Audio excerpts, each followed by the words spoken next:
A Hilltop on the Marne by Mildred Aldrich. Being letters written June 3 to September 8, 1914. Note to 10th impression. The author wishes to apologize for the constant use of the word English in speaking of the British expedition to France.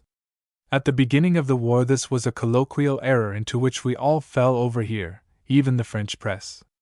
Everything in khaki was spoken of as English, even though we knew perfectly well that Scotch, Irish, and Welsh were equally well represented in the ranks, and the colors they followed were almost universally spoken of as the English flag.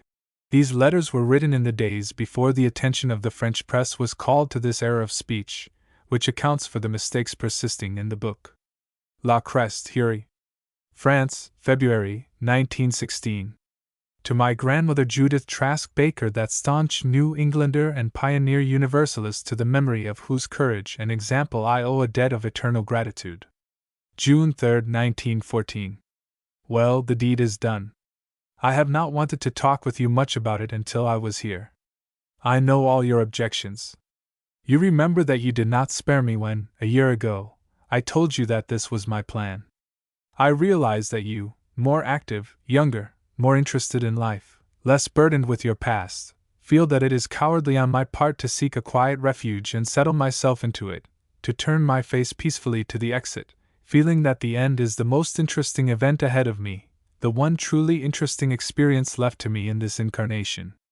I am not proposing to ask you to see it from my point of view. You cannot, no matter how willing you are to try. No two people ever see life from the same angle. There is a law which decrees that two objects may not occupy the same place at the same time. Result: two people cannot see things from the same point of view, and the slightest difference in angle changes the thing seen.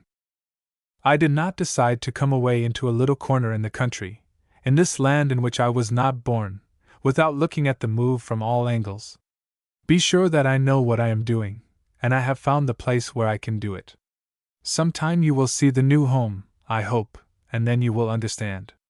I have lived more than 60 years. I have lived a fairly active life, and it has been, with all its hardships, and they have been many, interesting. But I have had enough of the city, even of Paris, the most beautiful city in the world. Nothing can take any of that away from me. It is treasured up in my memory. I am even prepared to own that there was a sort of arrogance in my persistence in choosing for so many years the most seductive city in the world, and saying, "Let others live where they will, here I propose to stay." I lived there until I seemed to take it for my own, to know it on the surface and under it, and over it, and around it, until I had a sort of morbid jealousy when I found any one who knew it half as well as I did, or presumed to love it half as much, and dared to say so. You will please note that I have not gone far from it. But I have come to feel the need of calm and quiet, perfect peace. I know again that there is a sort of arrogance in expecting it, but I am going to make a bold bid for it. I will agree, if you like, that it is cowardly to say that my work is done. I will even agree that we both know plenty of women who have cheerfully gone on struggling to a far greater age, and I do think it downright pretty of you to find me younger than my years. Yet you must forgive me if I say that none of us know one another, and likewise, that appearances are often deceptive. What you are pleased to call my pride has helped me a little. No one can decide for another the proper moment for striking one's colors. I am sure that you, or for that matter any other American, never heard of Hury. Yet it is a little hamlet less than 30 miles from Paris. It is in that district between Paris and Meaux, little known to the ordinary traveler. It only consists of less than a dozen rude farmhouses, less than 5 miles, as a bird flies, from Meaux, which, with a fair cathedral, and a beautiful chestnut-shaded promenade on the banks of the Marne, span just their bylines of old mills whose water-wheels churn the river into foaming eddies, has never been popular with excursionists.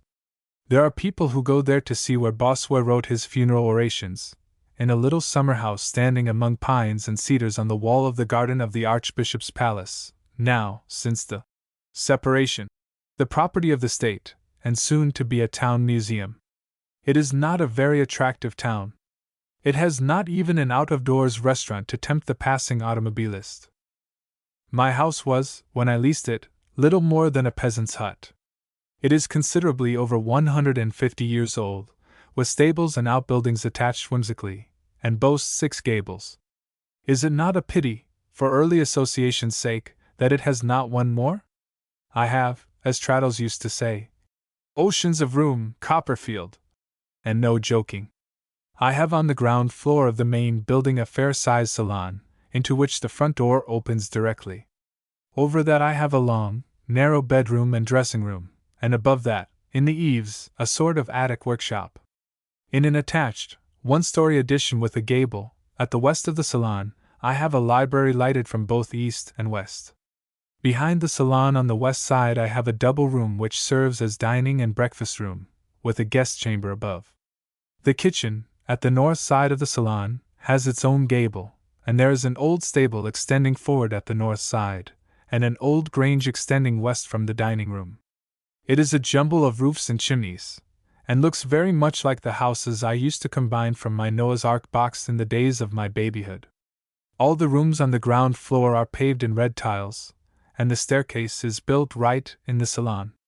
The ceilings are raftered. The crossbeam in the salon fills my soul with joy. It is over a foot wide and a foot and a half thick. The walls and the rafters are painted green, my color, and so good, by long trial, for my eyes and my nerves, and my disposition. But much as I like all this, it was not this that attracted me here. That was the situation. The house stands in a small garden, separated from the road by an old gnarled hedge of hazel. It is almost on the crest of the hill on the south bank of the Marne, the hill that is the watershed between the Marne and the Grand Morin. Just here the Marne makes a wonderful loop, and is only 15 minutes' walk away from my gate, down the hill to the north. From the lawn, on the north side of the house, I command a panorama which I have rarely seen equaled. To me it is more beautiful than that we have so often looked at together from the terrace at Saint-Germain. In the west the new part of Esply climbs the hill, and from there to a hill at the northeast I have a wide view of the valley of the Marne, backed by a low line of hills which is the watershed between the Marne and the Aisne. Low down in the valley, at the northwest, lies L'Île de Villenoy, like a toy town, where the big bridge spans the Marne to carry the railroad into Meaux. On the horizon line to the west the tall chimneys of clay send lines of smoke into the air. In the foreground to the north, at the foot of the hill, are the roofs of 2 little hamlets, Jonchereau and Voisins, and beyond them the trees that border the canal. On the other side of the Marne the undulating hill, with its wide stretch of fields, is dotted with little villages that peep out of the trees or are silhouetted against the skyline: Vignally, Trilberdu, Penchard, Monthyon, Neufmortier, Chaucanin, and in the foreground to the north, in the valley, just halfway between me and Meaux, lies Mareuil-on-the-Marne, with its red roofs, grey walls, and church spire. With a glass I can find where Chambry and Barky are, on the slope behind Meaux, even if the trees conceal them. But these are all little villages of which you may never have heard. No guidebook celebrates them. No railroad approaches them. On clear days I can see the square tower of the cathedral at Meaux, and I have only to walk a short distance on the Route Nationale, which runs from Paris, across the top of my hill a little to the east, and thence to Meaux and on to the frontier, to get a profile view of it standing up above the town, quite detached, from foundation to clock tower. This is a rolling country of grain fields, orchards, masses of black-currant bushes, vegetable plots. It is a great sugar beet country, and asparagus beds, for the department of the Seine-et-Marne is one of the most productive in France, and every inch under cultivation. It is what the French call un paysage riant, and I assure you, it does more than smile these lovely June mornings. I am up every morning almost as soon as the sun, and I slip my feet into sabots, wrap myself in a big cloak, and run right onto the lawn to make sure that the panorama has not disappeared in the night.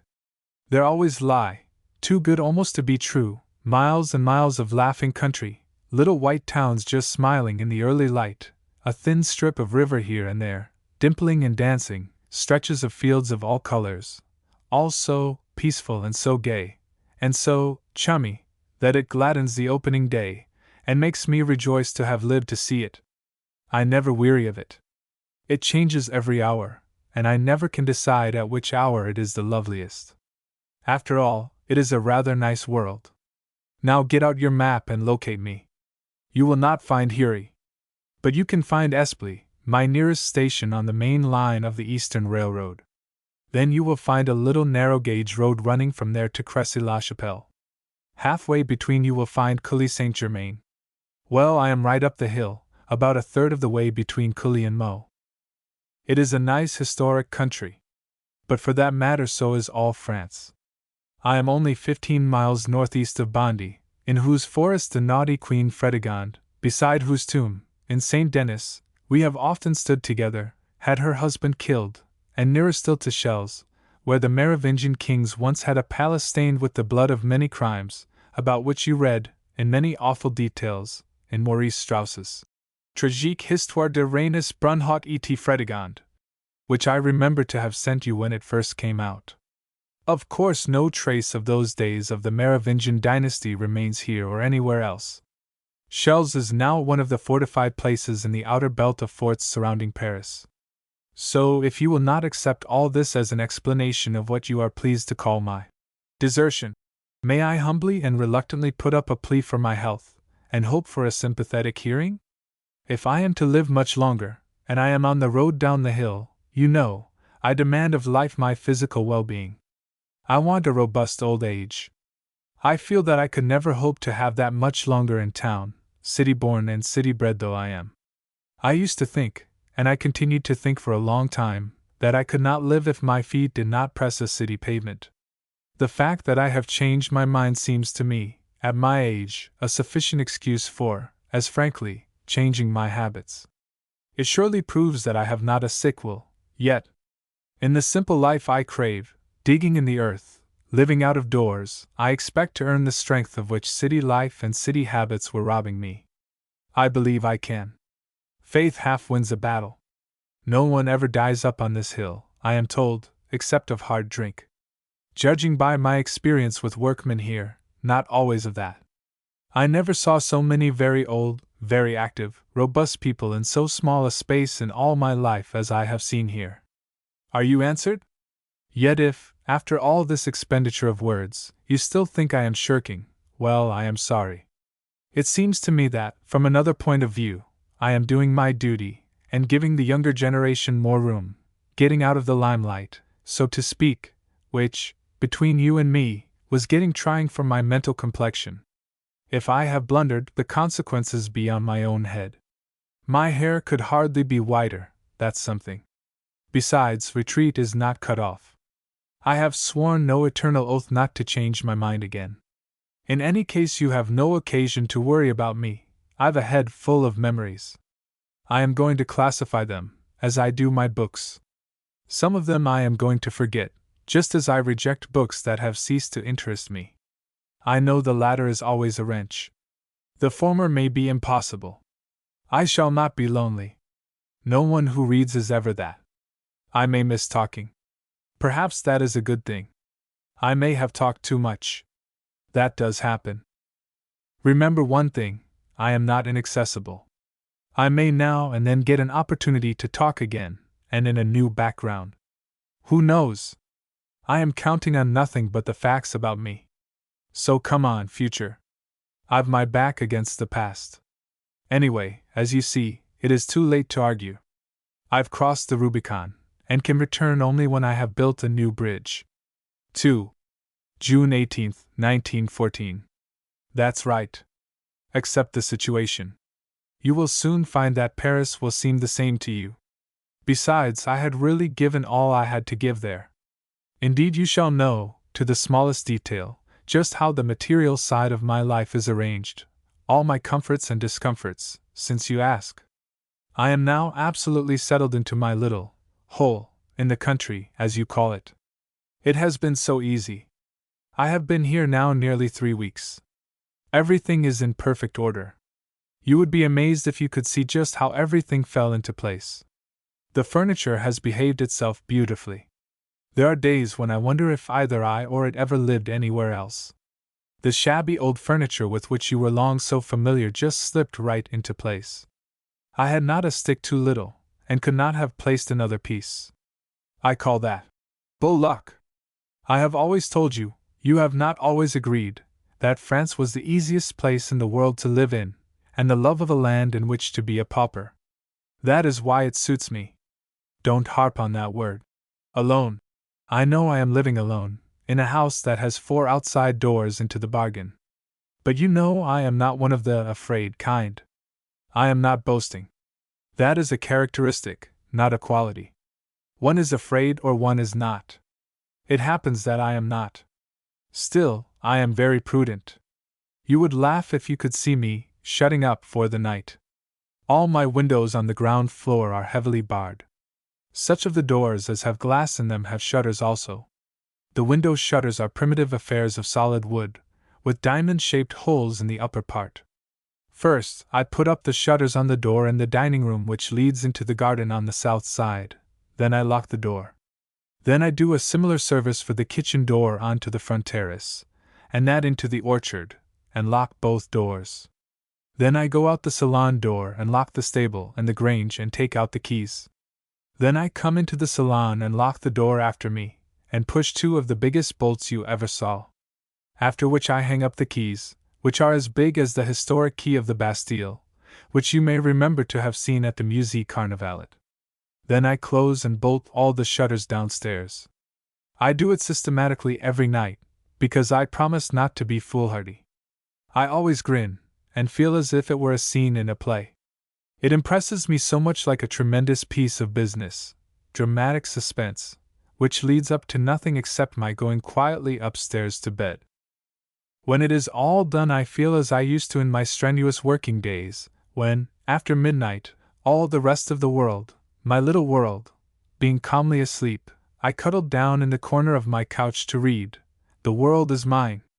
Never in my life, anywhere, under any circumstances, have I been so well taken care of. I have a femme de ménage, a sort of cross between a housekeeper and a maid of all work. She is a married woman, the wife of a farmer whose house is 3 minutes away from mine. My dressing-room window and my dining-room door look across a field of currant bushes to her house.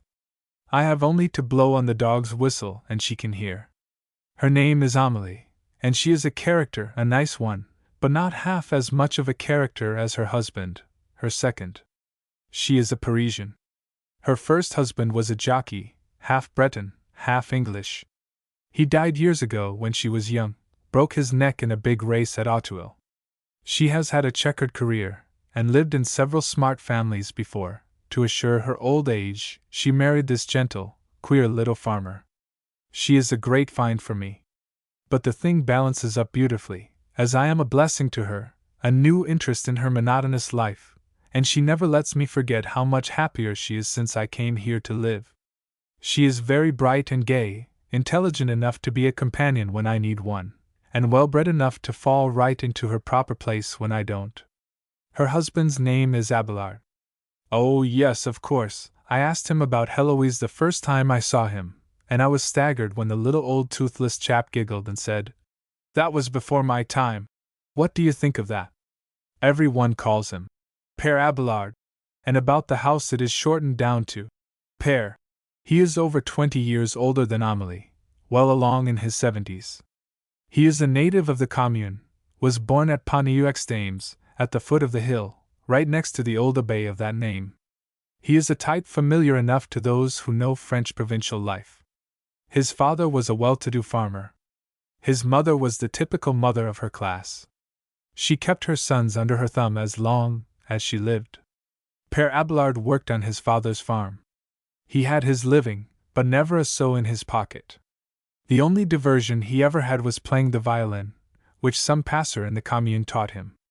When his parents died, he and his brother sold the old place at Pont-aux-Dames to Coquelin, who was preparing to turn the historic old convent into a maison de retraite for aged actors, and he came up here on the hill and bought his present farm in this hamlet, where almost every one is some sort of a cousin of his.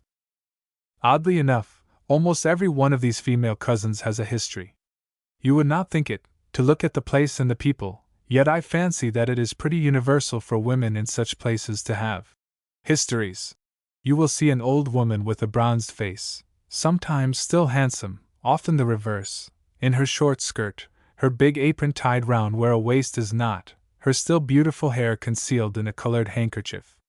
You ask the question of the right person, and you will discover that she is rich, that she is avaricious, that she pays heavy taxes, denies herself all but the bare necessities, and that the foundation of her fortune dates back to an affair du coeur, or perhaps of interest, possibly of cupidity, and that very often the middle-aged daughter who still lives at home with mother had also had a profitable affair arranged by mother herself.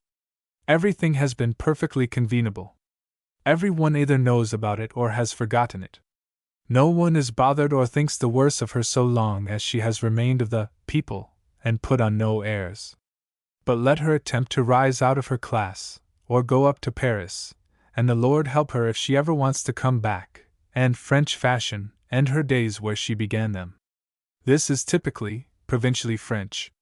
When you come down here I shall tell you tales that will make Balzac and de Maupassant look tame. You have no idea how little money these people spend. It must hurt them terribly to cough up their taxes. They all till the land, and eat what they grow. Amelie's husband spends exactly 4 cents a week, to get shaved on Sunday. He can't shave himself. A razor scares him to death.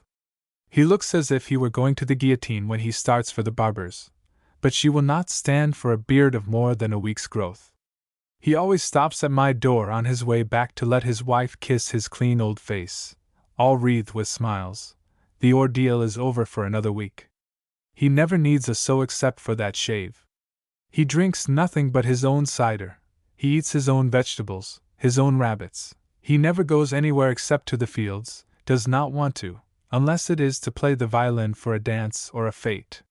He just works, eats, sleeps, reads his newspaper, and is content. Yet he pays taxes on nearly 100,000 francs worth of real estate. But after all, this is not what I started to tell you. That was about my domestic arrangements. Amelie does everything for me. She comes early in the morning, builds a fire, then goes across the field for the milk while water is heating. Then she arranges my bath, gets my coffee, tidies up the house. She buys everything I need, cooks for me, waits on me, even mends for me, all for the magnificent sum of $8 a month. It really isn't as much as that, it is 40 francs a month, which comes to about $1.80 a week in your currency. She has on her farm everything in the way of vegetables that I need, from potatoes to asparagus, from peas to tomatoes. She has chickens and eggs. Bread, butter, cheese, meat come right to the gate, so does the letter carrier, who not only brings my mail but takes it away. The only thing we have to go for is the milk. To make it seem all the more primitive, there is a rickety old diligence which runs from Quincy, here is really a suburb of Quincy, to Esply twice a day, to connect with trains for Paris with which the branch road does not connect. It has an imperial, and when you come out to see me, at some future time, you will get a lovely view of the country from a top seat. You could walk the 4 miles quicker than the horse does, it is uphill nearly all the way, but time is no longer any object with me. Amelie has a donkey and a little cart to drive me to the station at Cully when I take that line, or when I want to do an errand or go to the laundress, or merely to amuse myself. If you can really match this for a cheap, easy, simple way for an elderly person to live in dignity, I wish you would. It is far easier than living in Paris was, and living in Paris was easier for me than the States. I am sorry, but it is the truth. You ask me what I do with the long days. My dear, they are short, and yet I am out of bed a little after 4 every morning. To be sure, I get into bed again at 8:30, or, at latest, 9 every night. Of course, the weather is simply lovely.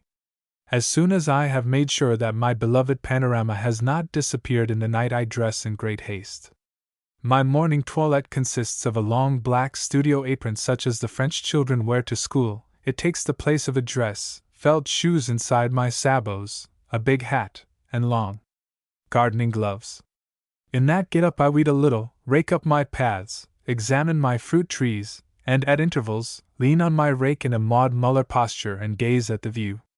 It is never the same 2 hours of the day, and I never weary of looking at it. My garden would make you chortle with glee. You will have to take it by degrees as I do. I have a sort of bowing acquaintance with it myself, en masse, so to speak. I hardly know a thing in it by name. I have wall fruit on the south side and an orchard of plum, pear, and cherry trees on the north side. The east side is half lawn and half disorderly flower beds. I am going to let the tangle in the orchard grow at its own sweet will, that is, I am going to as far as Amelie allows me. I never admire some trailing, flowering thing there that, while I am admiring it, Amelie does not come out and pull it out of the ground, declaring it unselete and sure to poison the whole place if allowed to grow. Yet some of these same salettes are so pretty and grow so easily that I am tempted not to care. One of these trials of my life is what I am learning to know as Lizzarone, we used to call it wild morning glory. That I am forbidden to have, if I want anything else. But it is pretty. I remember years ago to have heard Isolde, in a lecture at the Sorbonne, state that the struggle for life among the plants was fiercer and more tragic than that among human beings. It was mere words to me then. In the short 3 weeks that I have been out here in my Hilltop garden, I have learned to know how true that was. Sometimes I am tempted to have a garden of weeds. I suppose my neighbors would object if I let them all go to seed and sow these sins of agriculture all over the tidy farms about me. Often these lovely mornings I take a long walk with the dog before breakfast. He is an Airedale, and I am terribly proud of him, and my neighbors terribly afraid of him. I am half inclined to believe that he is as afraid of them as they are of him, but I keep that suspicion, for prudential reasons, to myself. At any rate, all passers keep at a respectful distance from me and him. Our usual walk is down the hill to the north, toward the shady route that leads by the edge of the canal to Meaux. We go along the fields, down the long hill until we strike into a footpath which leads through the woods to the road called Paves du Roi, and on to the canal, from which a walk of 5 minutes takes us to the Marne.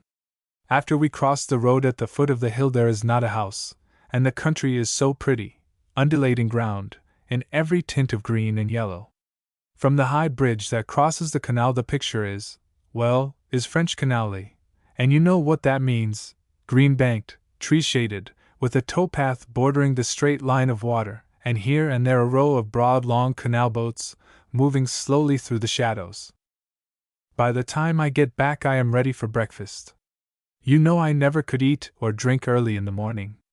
I have my coffee in the orchard under a big pear tree, and I have the inevitable book propped against the urn.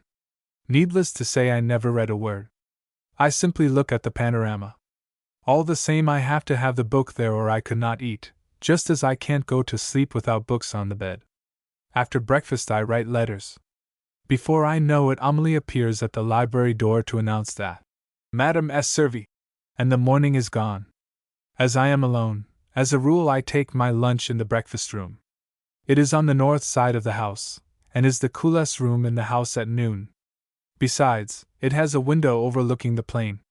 In the afternoon I read and write and mend, and then I take a light supper in the arbor on the east side of the house under a crimson rambler, one of the first ever planted here over 30 years ago. I must tell you about that crimson rambler. You know when I hired this house it was only a peasant's hut. In front of what is now the kitchen, it was then a dark hole for fuel, stood 4 dilapidated posts, moss-covered and decrepit, over which hung a tangle of something. It was what I called a mess. I was not as educated as I am now. I saw, it was winter, what looked to me an unsightly tangle of disorder. I ordered those posts down. My workmen, who stood in some awe of me, I was the first American they had ever seen, were slow in obeying.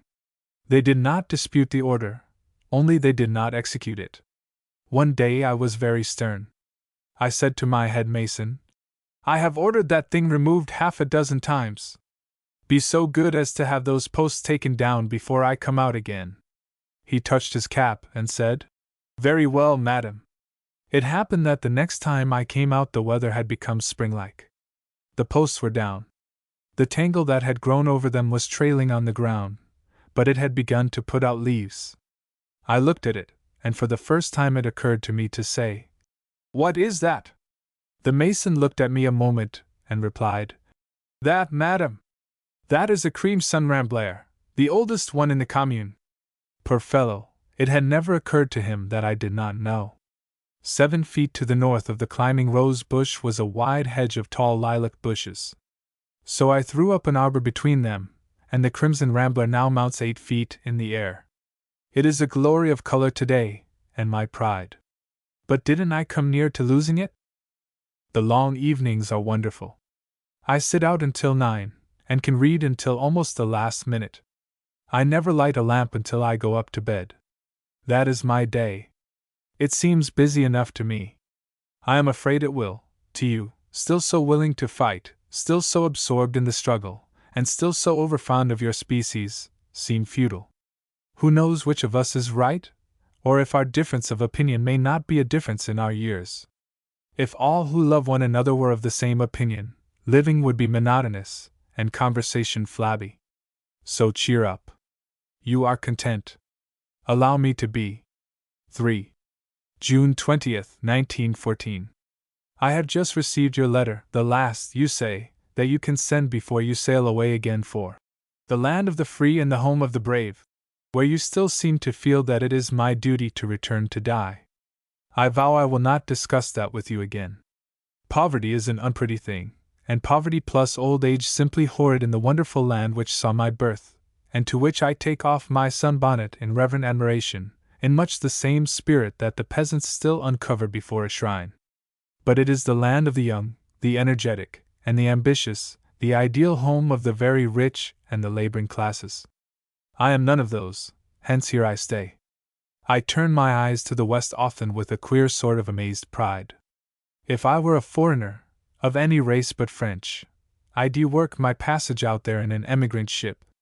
As it is, I did 45 years of hard labor there, and I consider that I earned the freedom to die where I please. I can see in my mind's eye the glittering yours as you wrote, and underscored. I'll wager you spend half your days in writing letters back to the land you have willfully deserted. As well have stayed among us and talked, and you talk so much better than you write. Tut! Tut! That is nasty. Of course I do not deny that I shall miss the inspiration of your contradictions, or do you call it repartee? I scorn your arguments, and I hereby swear that you shall not worry another remonstrance from me. You asked me how it happens that I wandered in this direction, into a part of the country about which you do not remember to have ever heard me talk, when there were so many places that would have seemed to you to be more interesting. Well, this is more interesting than you think. You must not fancy that a place is not interesting because you can't find it in Hare, and because Henry James never talked about it. That was James's misfortune and not his fault. The truth is I did look in many more familiar directions before fortunate accident led me here. I had an idea that I wanted to live on the heights of Montmorency, in the Jean-Jacques Rousseau country. But it was terribly expensive, too near to Enghien and its casino and baccarat tables. Then I came near to taking a house near Viroflay, within walking distance of Versailles. But at the very mention of that all my French friends simply howled.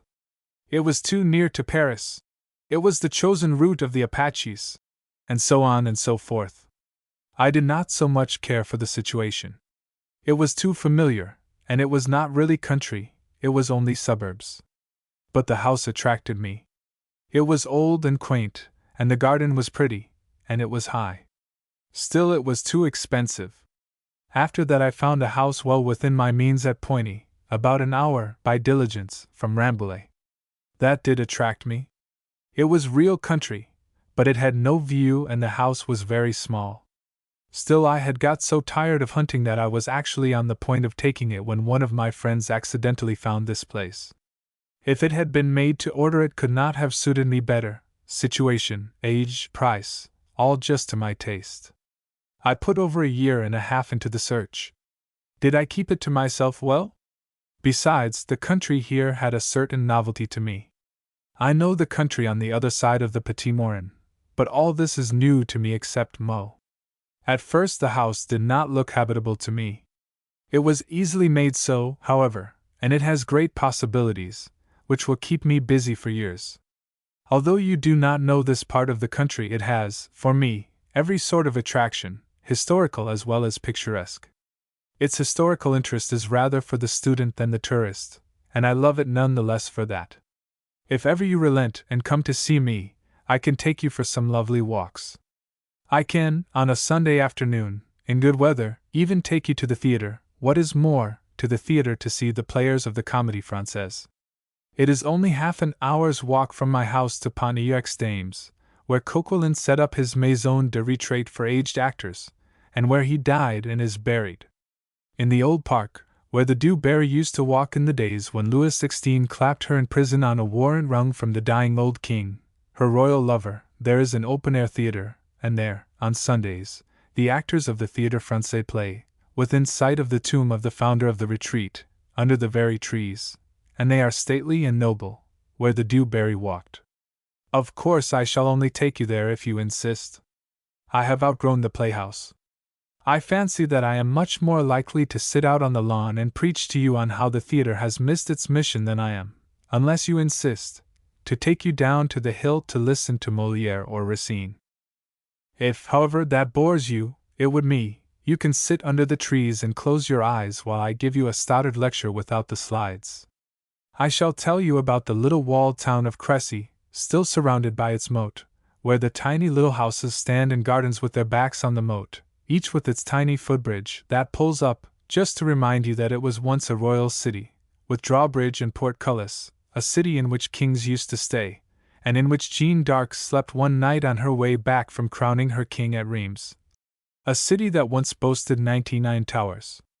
Half a dozen of these towers still stand, their thick walls are now pierced with windows, in which muslin curtains blow in the wind, to say that today they are the humble homes of simple people, and to remind you of what warfare was in the days when such towers were a defense. Why, the very garden in which you will be sitting when I tell you this was once a part of the royal estate, and the last lord of the land was the Duc de Penthièvre. I thought that fact rather amusing when I found it out, considering that the house I came so near to taking at Poigny was on the Rambouillet estate where his father, the Duc de Toulouse, one of Louis XIV's illegitimate sons, died, where the Duc de Penthièvre was born, and where he buried his naughty son, the Duc de Lamballe. Of course, while I am telling you things like this, you will have to bring your imagination into play, as very few vestiges of the old days remain. I still get just as much fun out of IOY of 8 une fois, even when the once on a time can only be conjured up with closed eyes. Still, I can show you some dear little old chapels, and while I am telling you about it, you will probably hear the far-off, sad tolling of a bell, and I shall say to you, "C'est sonne à Bellers." It will be the church bells at Bellers, a tiny, tree-shaded hamlet on another hilltop, from which, owing to its situation, the bells, which rarely ring save for a funeral, can be heard at a great distance, as they have rung over the valley for years. They sound so sad in the still air that the expression, "C'est sonne à Bellers," has come to mean bad luck. In all the towns where the bell can be heard, a man who is having bad luck at cards, or has made a bad bargain, or has been tricked in any way, invariably remarks, "C'est sonne à Bellers." I could show you something more modern in the way of historical association. For example, from the road at the south side of my hill I can show you the Château de la Haute Maison, with its mansard and Louis XVI pavilions, where Bismarck and Favre had their first unsuccessful meeting, when this hill was occupied by the Germans in 1870 during the siege of Paris. And 15 minutes' walk from here is the pretty Château de Condé, which was then the home of Casimir Perier, and if you do not remember him as the President of the Republic who resigned rather than face the Dreyfus case, you may remember him as the father-in-law of Madame Simone, who unsuccessfully stormed the American theater 2 years ago. You ask me how isolated I am. Well, I am and I am not. My house stands in the middle of my garden. That is a certain sort of isolation. There is a house on the opposite side of the road, much nearer than I wish it were. Luckily it is rarely occupied. Still, when it is overoccupied. At the foot of the hill, perhaps 500 yards away, are the tiny hamlet of Joncherer and the little village of Voisins. Just above me is the hamlet of Hury, half a dozen houses. You see that is not sad. So cheer up. So far as I know, the commune has no criminal record, and I am not on the route of tramps. Remember, please, that in those last winters in Paris, I did not prove immune to contagions. There is nothing for me to catch up here, unless it be the gaiety with which the air is saturated. You ask me also how it happens that I am living again near by Quincy? As true as you live, I never thought of the coincidence. If you please, we pronounce it can't see. When I read your question, I laughed. I remembered that Abelard, when he was first condemned, retired to the hermitage of Quincy, but when I took down Larousse to look it up, what do you think I found? Simply this and nothing more. Quincy, Ville d'États-Unis, Massachusetts, 28,000 inhabitants. Isn't that droll? However, I know that there was a Sire de Quincy centuries ago, so I will look him up and let you know what I find. The morning paper, always late here, brings the startling news of the assassination of the Crown Prince of Austria. What an unlucky family that has been! Franz Joseph must be a tough old gentleman to have stood up against so many shocks. I used to feel so sorry for him when fate dealt him another blow that would have been a knockout for most people. But he has stood so many, and outlived happier people, that I begin to believe that if the wind is tempered to the shorn lamb, the hides, or the hearts, of some people are toughened to stand the gales of fate.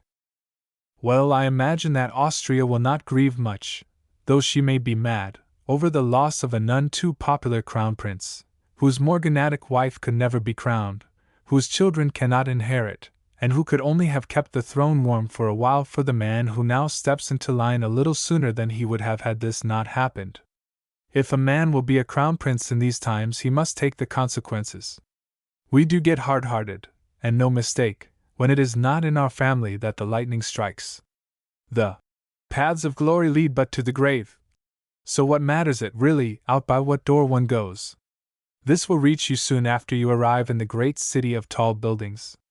More will follow, and I expect they will be so gay that you will rejoice to have even a postal tie with La Belle France, to which, if you are a real good American, you will come back when you die, if you do not before. 4. July 16, 1914. Your 4th of July letter came this morning. It was lively reading, especially coming so soon after my first quatorze de Juillet in the country. The day was a great contrast to the many remembrances I have of Bastille Day in Paris. How I remember my first experience of that fate, when my bedroom window overlooked one of the squares where the band played for the 3 nights of dancing. That was a fierce experience after the novelty of the first night had worn off, when hour after hour the dance music droned on, and hour after hour the dancing feet on the pavement nearly drove me frantic. To offset it, I have memories of the Champs-Élysées, and the Place de l'Hôtel de Ville turned into a fairyland. I am glad I saw all that. The memory hangs in my mind like a lovely picture. Out here it was all as still as, I was going to say Sunday, but I should have to say a New England Sunday, as out here Sunday is just like any other day. There was not even a ringing of bells. The only difference there was to me was that Amélie drove Père over to Coudevrelt, on the other side of the valley of the Grand Morin, where he played for the dance, and did not get back until long after daylight. I did put out my flags in honor of the day. That was the extent of my celebrating. In the evening there was a procession at Voisin's, and from Meaux and the other towns on the hill there was an occasional rocket. It was not really an exciting day. The procession at Voisin's was a primitive affair, but, to me, all the prettier for that. It looked so quaint with its queer lanterns, its few flags, its children and men in blouses, strolling through the crooked, hilly streets of the old town, to the tap of the drum. No French procession, except it be soldiers, ever marches. If you ever saw a funeral procession going through the street, or one going about a church, you do not need to be told that. I was glad that this little procession here kept so much of its old-time character, but I was sorry it was not gayer. Still, it was so picturesque that it made me regret anew, what I have so many times regretted of late years, that so many of the old habits of country life in France are passing away, as they are, for that matter, all over Europe, along with ignorance and national costumes. I must tell you that up to 3 years ago it was the custom in this commune, which, simply because it is not on a railroad, has preserved its old days' air and habits, for wedding and baptismal parties to walk in procession through the streets from the house to the church and back again. Père Abelard used to head the procession, playing on his violin. There has been but one event of that kind since I came, and I am afraid it will be the last. That was for the baptism of the first grandchild of a French officer who had married a woman born in this commune, and the older members of the family had a desire to keep up the old traditions. The church is at Quincy, just a step off the Route Nationale to Meaux.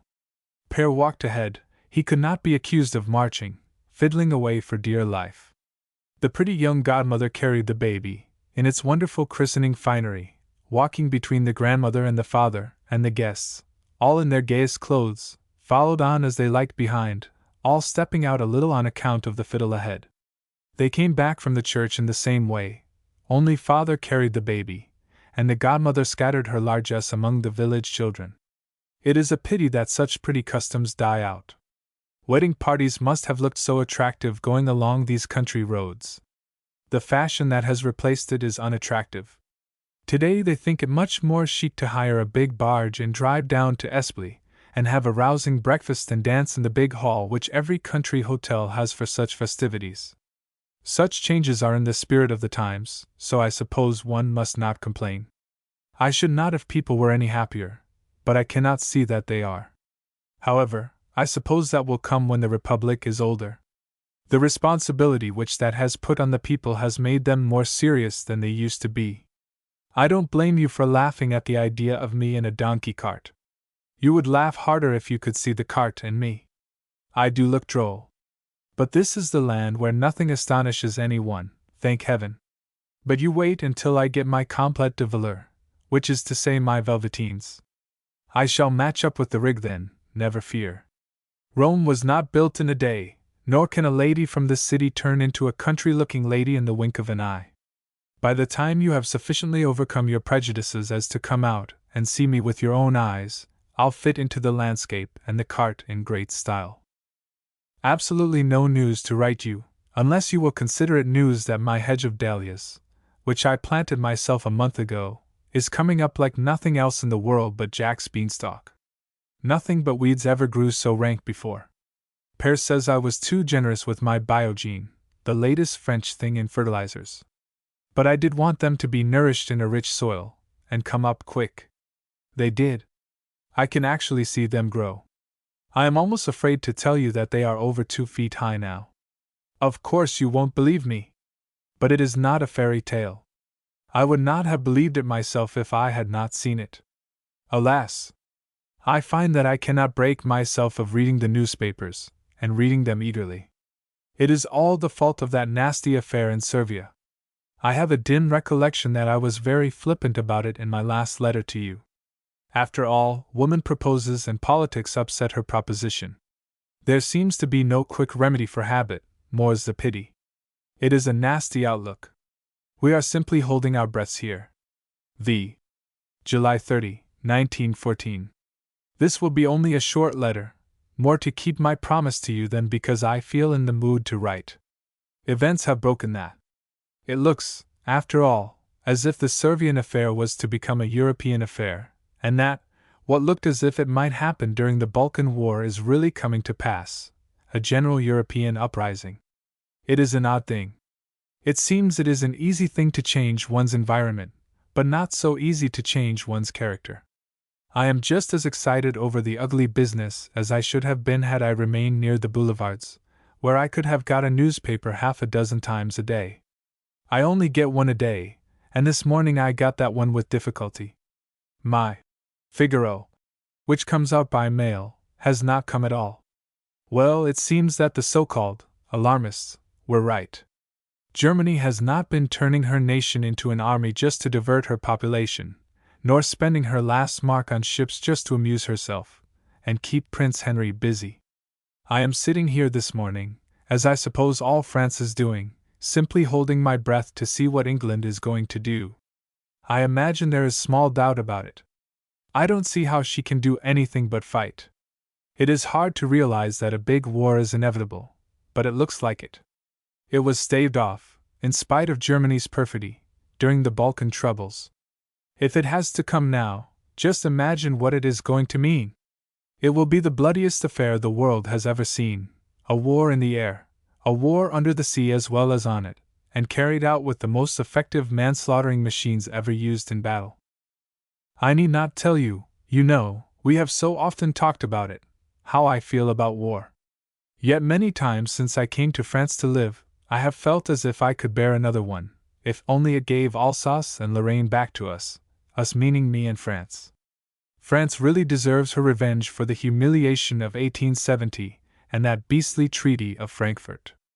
I don't deny that 1870 was the making of modern France, or that, since the Treaty of Frankfurt, as a nation she has learned a lesson of patience that she sorely needed. But now that Germany is really prepared to attack her again, well, the very hair on my head rises up at the idea. There have been times in the last 10 years when I have firmly believed that she could not be conquered again. But Germany? Well, I don't know.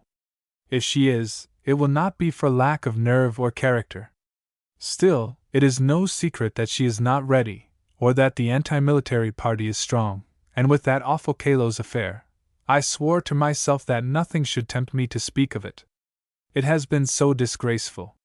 Still, it is so in the air just now that it has to be recognized as pitifully significant and very menacing to political unity. The tension here is terrible. Still, the faces of the men are stern, and every one is so calm, the silence is deadly. There is an absolute suspension of work in the fields. It is as if all France was holding its breath. One word before I forget it again. You say that you have asked me twice if I have any friend near me. I am sure I have already answered that, yes. I have a family of friends at Villanges, about 2 miles the other side of Crécy-en-Brie.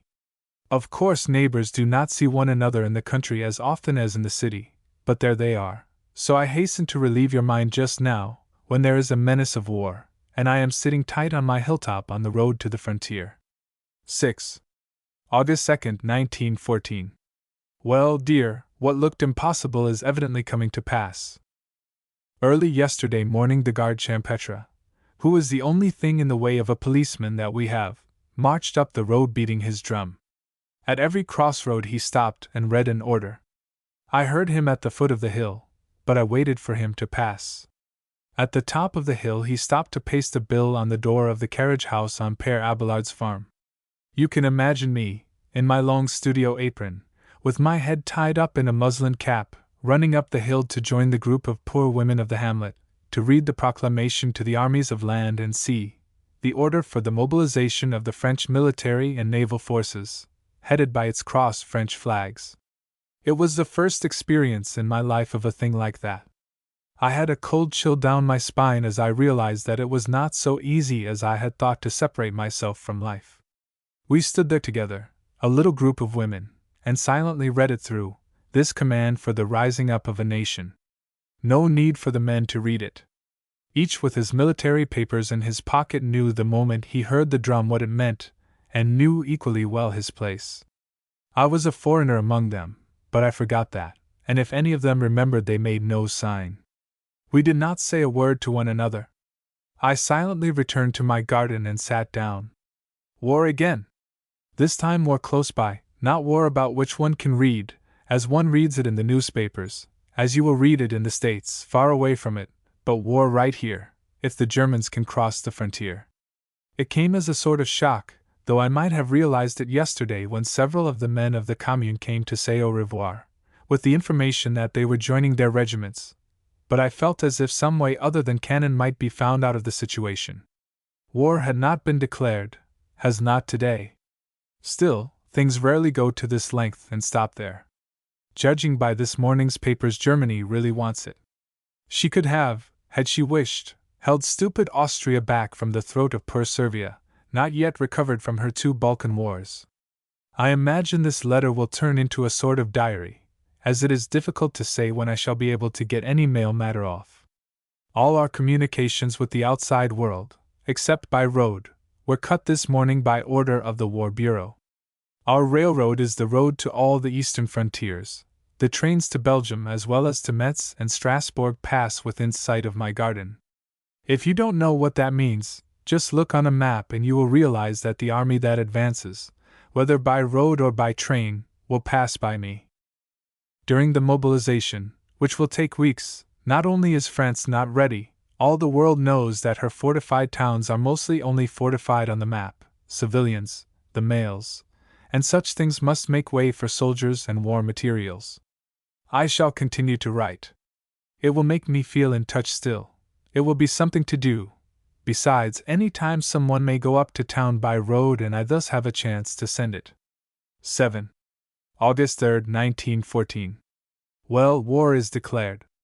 I passed a rather restless night. I fancy everyone in France did. All night I heard a murmur of voices, such an unusual thing here. It simply meant that the town was awake, and, the night being warm, everyone was out of doors. All day today aeroplanes have been flying between Paris and the frontier.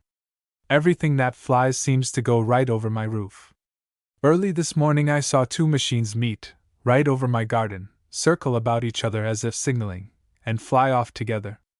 I could not help feeling as if one chapter of Wells's War in the Air had come to pass. It did make me realize how rapidly the aeroplane had developed into a real weapon of war. I remember so well, no longer ago than Exposition year, that was 1900, that I was standing, one day, in the old Galerie des Machines, with a young engineer from Boston. Over our heads was a huge model of a flying machine. It had never flown, but it was the nearest thing to success that had been accomplished, and it expected to fly some time. So did Darius Green, and people were still skeptical. As he looked up at it, the engineer said, "Hang it all, that dashed old thing will fly one day, but I shall probably not live to see it." He was only 30 at that time, and it was such a few years after that it did fly, and no time at all, once it rose in the air to stay there, before it crossed the channel. It is wonderful to think that after centuries of effort the thing flew in my time, and that I am sitting in my garden today, watching it sail overhead, like a bird, looking so steady and so sure. I can see them for miles as they approach and for miles after they pass. Often they disappear from view, not because they have passed the horizon line, but simply because they have passed out of the range of my vision, becoming smaller and smaller, until they seem no bigger than a tiny bird, so small that if I take my eyes off the speck in the sky I cannot find it again. It is awe-compelling to remember how these cars in the air change all military tactics. It will be almost impossible to make any big movement that may not be discovered by the opponent. Just after breakfast my friend from Volanges drove over in a great state of excitement, with the proposition that I should pack up and return with her. She seemed alarmed at the idea of my being alone, and seemed to think a group of us was safer. It was a point of view that had not occurred to me, and I was not able to catch it.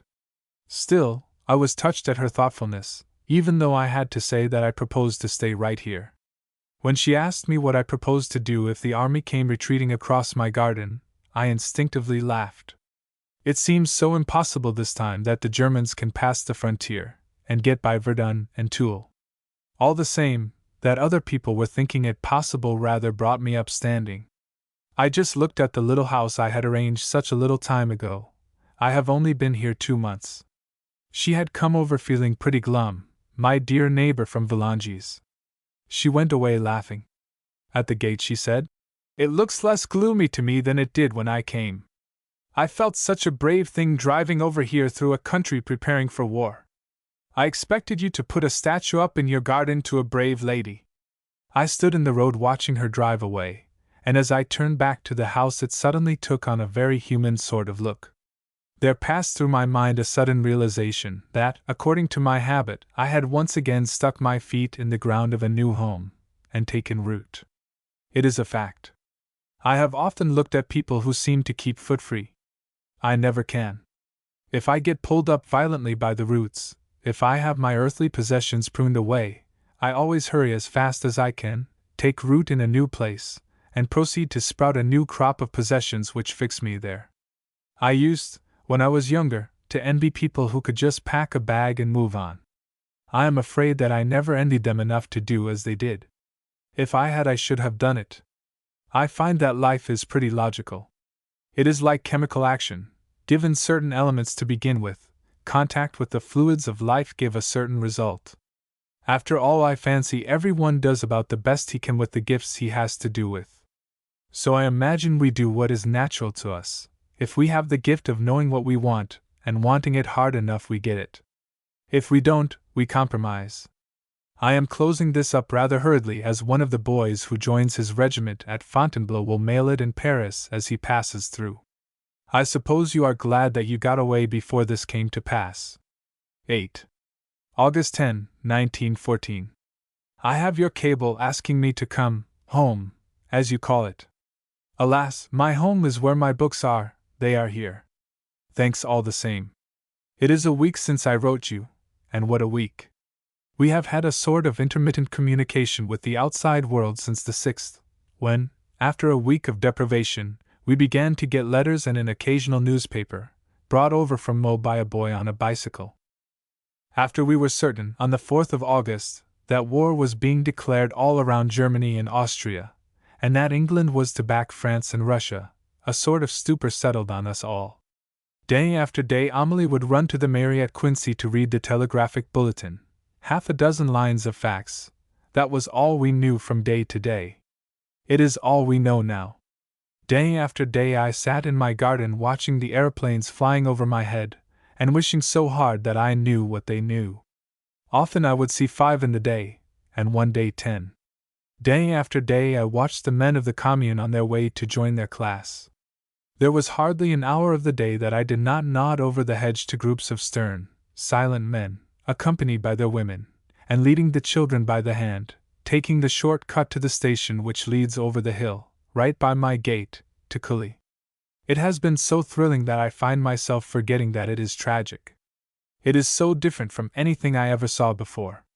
Here is a nation, which 2 weeks ago was torn by political dissension, suddenly united, and with a spirit that I have never seen before. I am old enough to remember well the days of our Civil War, when regiments of volunteers, with flying flags and bands of music, marched through our streets in Boston, on the way to the front. Crowds of stay-at-homes, throngs of women and children lined the sidewalks, shouting deliriously, and waving handkerchiefs, inspired by the marching soldiers, with guns on their shoulders, and the strains of martial music, varied with the then popular "The Girl I Left Behind Me," or "When This Cruel War Is Over." But this is quite different. There are no marching soldiers, no flying flags, no bands of music. It is the rising up of a nation as one man, all classes shoulder to shoulder, with but one idea. Lift up your hearts, and long live France! I rather pity those who have not seen it. Since the day when war was declared, and when the Chamber of Deputies, all party feeling forgotten, stood on its feet and listened to Paul Deschanel's terse, remarkable speech, even here in this little commune, whose silence is broken only by the rumbling of the trains passing, in view of my garden, on the way to the frontier, and the footsteps of the groups on the way to the train. I have seen sights that have moved me as nothing I have ever met in life before has done. Day after day I have watched the men and their families pass silently, and an hour later have seen the women come back leading the children. One day I went to Cully to see if it was yet possible for me to get to Paris. I happened to be in the station when a train was going out. Nothing goes over the line yet but men joining their regiments. They were packed in like sardines.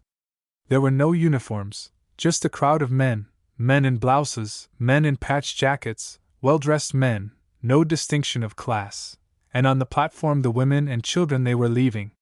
There was no laughter, none of the gaiety with which one has so often reproached this race, but neither were there any tears. As the crowded train began to move, bare heads were thrust out of windows, hats were waved, and a great shout of "Vive la France!"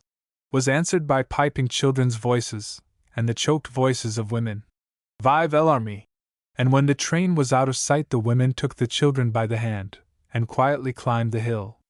Ever since the 4th of August all our crossroads have been guarded, all our railway gates closed, and also guarded by men whose only sign of being soldiers is a cap and a gun, men in blouses with a mobilization badge on their left arms, often in patched trousers and sabots, with stern faces and determined eyes, and one thought: the country is in danger.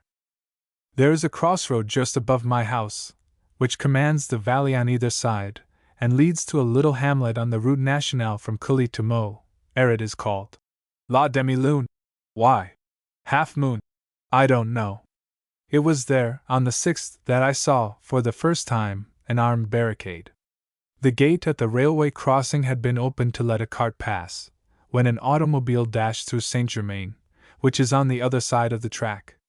The guard raised his bayonet in the air, to command the car to stop and show its papers, but it flew by him and dashed up the hill.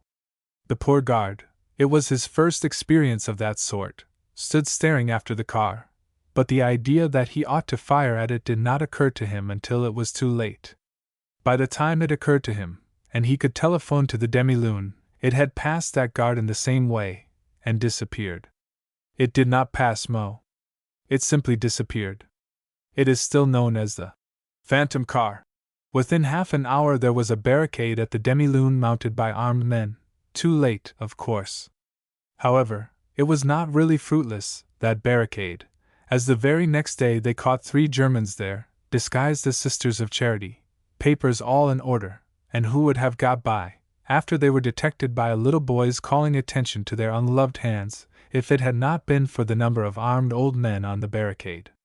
What makes things especially serious here, so near the frontier, and where the military movements must be made, is the presence of so many Germans, and the bitter feeling there is against them. On the night of August 2nd, just when the troops were beginning to move east, an attempt was made to blow up the railroad bridge at Les de Villeneuve, between here and Meaux. The 3 Germans were caught with the dynamite on them, so the story goes, and are now in the barracks at Meaux. But the most absolute secrecy is preserved about all such things. Not only is all France under martial law, the censorship of the press is absolute.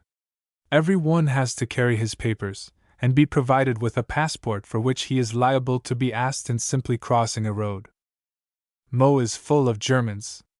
The biggest department shop there is a German enterprise. Even Cully has a German or 2, and we had one in our little hamlet. But they've got to get out. Our case is rather pathetic. He was a nice chap, employed in a big fur house in Paris. He came to France when he was 15, has never been back, consequently has never done his military service there. Oddly enough, for some reason, he never took out his naturalization papers, so never did his service here. He has no relatives in Germany, that is to say, none with whom he has kept up any correspondence, he says. He earns a good salary, and has always been one of the most generous men in the Commune, but circumstances are against him. Even though he is an intimate friend of our mayor, the Commune preferred to be rid of him. He begged not to be sent back to Germany, so he went sadly enough to a concentration camp, pretty well convinced that his career here was over. Still, the French do forget easily. Cully had 2 Germans. One of them, the barber, got out quick. The other did not. But he was quietly informed by some of his neighbors, with pistols in their hands, that his room was better than his company. The barber occupied a shop in the one principal street in the village, which is, by the way, a comparatively rich place. He had a front shop, which was a café, with a well-fitted-up bar. The back, with a well-dressed window on the street, full of toilette articles, was the barber and hairdressing room, very neatly arranged, with modern set bowls and mirrors, cabinets full of towels, well-filled shelves of all the things that make such a place profitable. You should see it now. Its broken windows and doors stand open to the weather. The entire interior has been, efficiently, wrecked. It is as systematic a work of destruction as I have ever seen. Not a thing was stolen, but not an article was spared. All the bottles full of things to drink and all the glasses to drink out of are smashed, so are counters, tables, chairs, and shelving. In the barber's shop there is a litter of broken porcelain, broken combs, and smashed-up chairs and boxes among a wreck of hair dyes, perfumes, brilliantine, and torn towels, and an odor of aperitifs and cologne over it all. Every one pretends not to know when it happened. They say, "It was found like that one morning." Every one goes to look at it, no one enters, no one touches anything. They simply say with a smile of scorn, "Good, and so well done." There are so many things that I wish you could see. They would give you such a new point of view regarding this race, traditionally so gay, so indifferent to many things that you consider moral, so fond of their individual comfort and personal pleasure, and often so rebellious to discipline. You would be surprised at their unity, surprised at their seriousness, and often touched by their philosophical acceptance of it all. Amelie has a stepson and daughter. The boy, named Marius, like his father, plays the violin. Like many humble musicians, his music is his life, and he adds handsomely to his salary as a clerk by playing at dances and little concerts, and by giving lessons in the evening. Like his father, he is very timid. But he accepted the war without a word, though nothing is more foreign to his nature. It brought it home to me, this rising up of a nation in self-defense. It is not the marching into battle of an army that has chosen soldiering. It is the marching out of all the people, of every temperament, the rich, the poor, the timid and the bold, the sensitive and the hardened, the ignorant and the scholar, all men, because they happen to be males, called on not only to cry, "Vive la France!" but to see to it that she does live if dying for her can keep her alive. It is a compelling idea, isn't it? Amelie's stepdaughter is married to a big burly chap by the name of Georges Godot. He is a thick-necked, red-faced man, in the dynamite corps on the railroad, the construction department. He is used to hardships. War is as good as anything else to him. When he came to say goodbye, he said, "Well, if I have the luck to come back, so much the better. If I don't, that will be all right. You can put a plaque down below in the cemetery with Godot, Georges, died for the country, and when my boys grow up they can say to their comrades, 'Papa, you know, he died on the battlefield.' It will be a sort of distinction I am not likely to earn for them any other way." And off he went. Rather fine for a man of that class. Even the women make no cry. As for the children, even when you would think that they were old enough to understand the meaning of these partings, they make no sign, though they seem to understand all the rest of it well enough. There isn't a boy of 8 in our commune who cannot tell you how it all came about, and who is not just now full of stories of 1870, which he has heard from Grandma and Grandpa, for, as is natural, every one talks of 1870 now. I have lived among these people, loved them and believed in them, even when their politics annoyed me, but I confess that they have given me a surprise. 9. August 17, 1914. I have Belgium on my soul. Brave little country that has given new proof of its courage and nobility, and surprised the world with a ruler who is a man, as well as king. It occurs to me more than ever today in what a wonderful epoch we have lived. I simply can't talk about it. The suspense is so great. I heard this morning from an officer that the English troops are landing, though he tells me that in London they don't yet know that the expedition has started. If that is true, it is wonderful. Not a word in the papers yet, but your press is not censored as ours is. I fancy you know these things in New York before we do, although we are now getting a newspaper from Mo regularly. But there is never anything illuminating in it.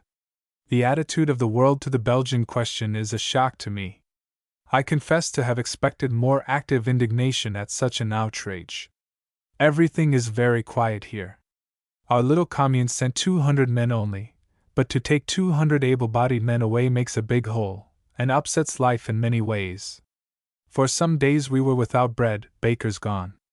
But the women took hold and, though the bread is not yet very good, it serves and will as long as flour holds out. No one complains, though we already lack many things. No merchandise can come out yet on the railroads. All the automobiles and most of the horses are gone, and shops are shy of staple things. Really, I don't know which are the more remarkable, the men or the women. You may have read the proclamation of the Minister of Agriculture to the women of France, calling on them to go into the fields and get in the crops and prepare the ground for the sowing of the winter wheat, that the men on returning might not find their fields neglected nor their crops lost. You should have seen the old men and the women and the youngsters respond. It is harvest time, you know, just as it was in the invasion of 1870. In a few weeks it will be time to gather the fruit.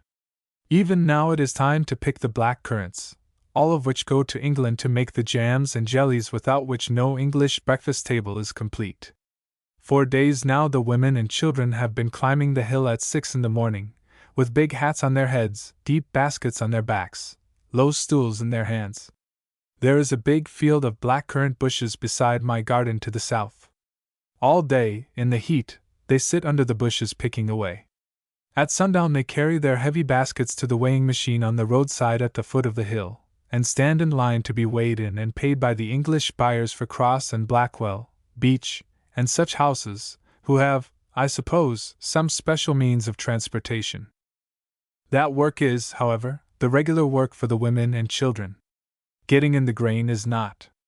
Yet if you could see them take hold of it you would love them. The old men do double work. Amelie's husband is over 70. His own work in his fields and orchard would seem too much for him.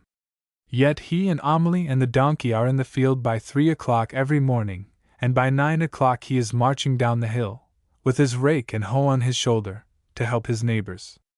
There is many a woman working in the fields today who was not trained to it. I have a neighbor, a rich peasant, whose 2 sons are at the front. Her only daughter married an officer in the engineer corps.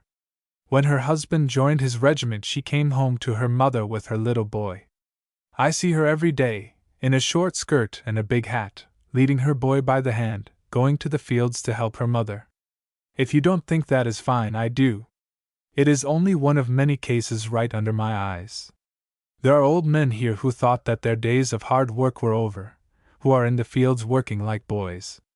There is our blacksmith, old Père Marie, lame with rheumatism, with his white-haired wife working in the fields from sunrise to sunset. He cheerfully limps up the hill in his big felt slippers, his wife carrying the lunch basket, and a tiny black and tan English dog called Missy, who is the family baby, and knows lots of tricks, trotting behind. Because, as he says, she is so much company. The old blacksmith is a veteran of 1870, and was for a long time a prisoner at Königsberg. He likes nothing better than to rest a bit on a big stone at my gate and talk of 1870. Like all Frenchmen of his type, he is wonderfully intelligent, full of humor, and an omnivorous reader. Almost every day he has a bit of old newspaper in his pocket out of which he reads to La Dame Américaine, as he calls me, not being able to pronounce my name. It is usually something illuminating about the Germans, when it is not something prophetic. It is wonderful how these old chaps take it all to heart. All the time my heart is out there in the Northeast. It is not my country nor my war, yet I feel as if it were both. All my French friends are there, all my neighbors, and any number of English friends will soon be, among them the brother of the sculptor you met at my house last winter and liked so much. He is with the Royal Field Artillery. His case is rather odd. He came back to England in the spring, after 6 years in the civil service, to join the army. His leave expired just in time for him to re-enter the army and see his first active service in this war. Fortunately, men seem to take it all as a matter of course. That consoles some, I find. I have just heard that there are 2 trains a day on which civilians can go up to Paris if there are places left after the army is accommodated. There is no guarantee that I can get back the same day. Still, I am going to risk it. I am afraid to be any longer without money, though goodness knows what I can do with it. Besides, I find that all my friends are flying, and I feel as if I should like to say goodbye. I don't know why, but I feel like indulging the impulse. Anyway, I am going to try it. I am going armed with every sort of paper, provisional passport from our consul, permis de séjour from my mayor here, and a local permit to enter and leave Paris, which does not allow me to stay inside the fortifications after 6 o'clock at night, unless I get myself identified at the prefecture of the arrondissement in which I propose to stay and have my passport vised. X. August 24, 1914. I seem to be able to get my letters off to you much more regularly than I dared to hope. I went up to Paris on the 19th, and had to stay over one night. The trip up was long and tedious, but interesting. There were soldiers everywhere. It amused me almost to tears to see the guards all along the line. We hear so much of the wonderful equipment of the German army. Germany has been spending fortunes for years on its equipment. French taxpayers have kicked for years against spending public monies on war preparations. The guards all along the railroad were not a jot better got up than those in our little commune. There they stand all along the track in their patched trousers and blouses and sabots, with a band round the left arm, a broken soldier cap, and a gun on the shoulder. Luckily, the uniform and shaved head do not make the soldier. Just before we reached Chelles, we saw the first signs of actual war preparations, as there we ran inside the wire entanglements that protect the approach to the outer fortifications at Paris, and at Pantin we saw the first concentration of trains, miles and miles of made-up trains all carrying the Red Cross on their doors, and line after line of trucks with grey ammunition wagons and cannons. We were being constantly held up to let trainloads of soldiers and horses pass. In the station we saw a long train being made up of men going to some point on the line to join their regiments. It was a crowd of men who looked the lower laboring class. They were in their working clothes, many of them almost in rags, each carrying in a bundle, or a twine bag, his few belongings, and some of them with a loaf of bread under the arm. It looked as little martial as possible but for the stern look in the eyes of even the commonest of them. I waited on the platform to see the train pull out. There was no one to see these men off. They all seemed to realize. I hope they did. I remembered the remark of the woman regarding her husband when she saw him go. After all, I am only his wife. France is his mother. And I hope these poor men, to whom fate seemed not to have been very kind, had at least that thought in the back of their minds.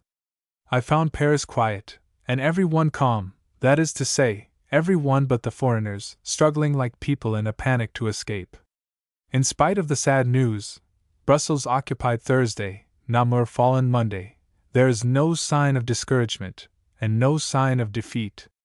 If it were not for the excitement around the steamship offices, the city would be almost as still as death.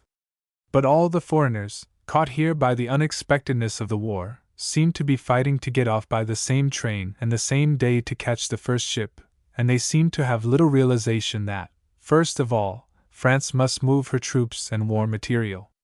I heard it said, it may not be true, that some of the consular officers were to blame for this, and that there was a rumor abroad among foreigners that Paris was sure to be invested, and that foreigners had been advised to get out, so that there should be as few people inside the fortifications as possible. This rumor, however, was prevalent only among foreigners. No French people that I saw seemed to have any such feeling. Apart from the excitement which prevailed in the vicinity of the steamship offices and banks, the city had a deserted look. The Paris that you knew exists no longer. Compared with it, this Paris is a dead city. Almost every shop is closed, and must be until the great number of men gone to the front can be replaced in some way. There are streets in which every closed front bears, under a paper flag pasted on shutter or door, a sign saying, "Closed on account of the mobilization," or, "All the men with the colors." There are almost no men in the streets. There are no buses or tramways, and cabs and automobiles are rare. Some branches of the underground are running at certain hours, and the irregular service must continue until women, and men unfit for military service, replace the men so suddenly called to the flag, and that will take time, especially as so many of the organizers as well as conductors and engineers have gone. It is the same with the big shops. However, that is not important. No one is in the humor to buy anything except food. It took me a long time to get about. I had to walk everywhere, and my friends live a long way apart, and I am a miserable walker. I found it impossible to get back that night, so I took refuge with one of my friends who is sailing on Saturday. Everyone seems to be sailing on that day, and most of them don't seem to care much how they get away. Ameliorated steerage, as they call it, seems to be the fate of many of them. I can assure you that I was glad enough to get back the next day. Silent as it is here, it is no more so than Paris, and not nearly so sad, for the change is not so great. Paris is no longer our Paris, lovely as it still is. I do not feel in the mood to do much. I work in my garden intermittently, and the harvest bug, Bête Rouge we call him here, gets in his work unintermittently on me. If things were normal, this introduction to the Bête Rouge would have seemed to me a tragedy. As it is unpleasantly unimportant. I clean house intermittently, read intermittently, write letters intermittently. That reminds me, do read Leon Daudet's Phantoms et Vivantes, the first volumes of his memoirs. He is a terrible example of Le fils à papa. I don't know why it is that a vicious writer, absolutely lacking in reverence, can hold one's attention so much better than a kindly one can. In this book, Daudet simply smashes idols, tears down illusions, dances gleefully on sacred traditions, and I lay awake half the night reading him, and forgot the advancing Germans. The book comes down only to 1880, so most of the men he writes about are dead, and most of them, like Victor Hugo, for example, come off very sadly. Well, I am reconciled to living a long time now, much longer than I wanted to before this awful thing came to pass, just to see all the mighty good that will result from the struggle. I am convinced, no matter what happens, of the final result. I am sure even now, when the Germans have actually crossed the frontier, that France will not be crushed this time, even if she be beaten down to Bordeaux, with her back against the Bay of Biscay. Besides, did you ever know the English bulldog to let go? But it is the horror of such a war in our times that bears so heavily on my soul. After all, civilization is a word we have invented, and its meaning is hardly more than relative, just as is the word religion. There are problems in the events that the logical spirit finds it hard to face. In every Protestant church the laws of Moses are printed on tablets on either side of the pulpit. On those laws our civil code is founded. "Thou shalt not kill," says the law. For thousands of years the law has punished the individual who settled his private quarrels with his fists, or any more effective weapon, and reserved to itself the right to exact an eye for an eye and a tooth for a tooth. And here we are today, in the 20th century, when intelligent people have long been striving after a spiritual explanation of the meaning of life, trying to prove its upward trend, trying to beat out of it materialism, endeavoring to find in altruism a road to happiness. And governments can still find no better way to settle their disputes than wholesale slaughter, and that with weapons no so-called civilized man should ever have invented nor any so-called civilized government ever permitted to be made. The theory that the death penalty was a preventive of murder has long ago been exploded. The theory that by making war horrible, war could be prevented, is being exploded today. And yet, I know that if the thought be taken out of life that it is worth while to die for an idea, a great factor in the making of national spirit will be gone. I know that a long peace makes for weakness in a race. I know that without war there is still death. To me this last fact is the consolation. It is finer to die voluntarily for an idea deliberately faced, than to die of old age in one's bed, and the grief of parting no one ever born can escape. Still it is puzzling to us simple folk, the feeling that fundamental things do not change, that the balance of good and evil has not changed. We change our fashions, we change our habits, we discover now and then another of the secrets nature has hidden, that delving man may be kept busy and interested. We pride ourselves that science at least has progressed, that we are cleaner than our progenitors. Yet we are no cleaner than the Greeks and Romans in the days when Athens and Rome ruled the world, nor do we know in what cycle all we know today was known and lost. Oh, I can hear you claiming more happiness for the masses. I wonder. There is no actual buying and selling in open slave markets, it is true, but the men who built the pyramids and dragged the stone for Hadrian's villa, were they any worse off really than the workers in the mines today? Upon my soul, I don't know. Life is only a span between the unknown and the unknowable.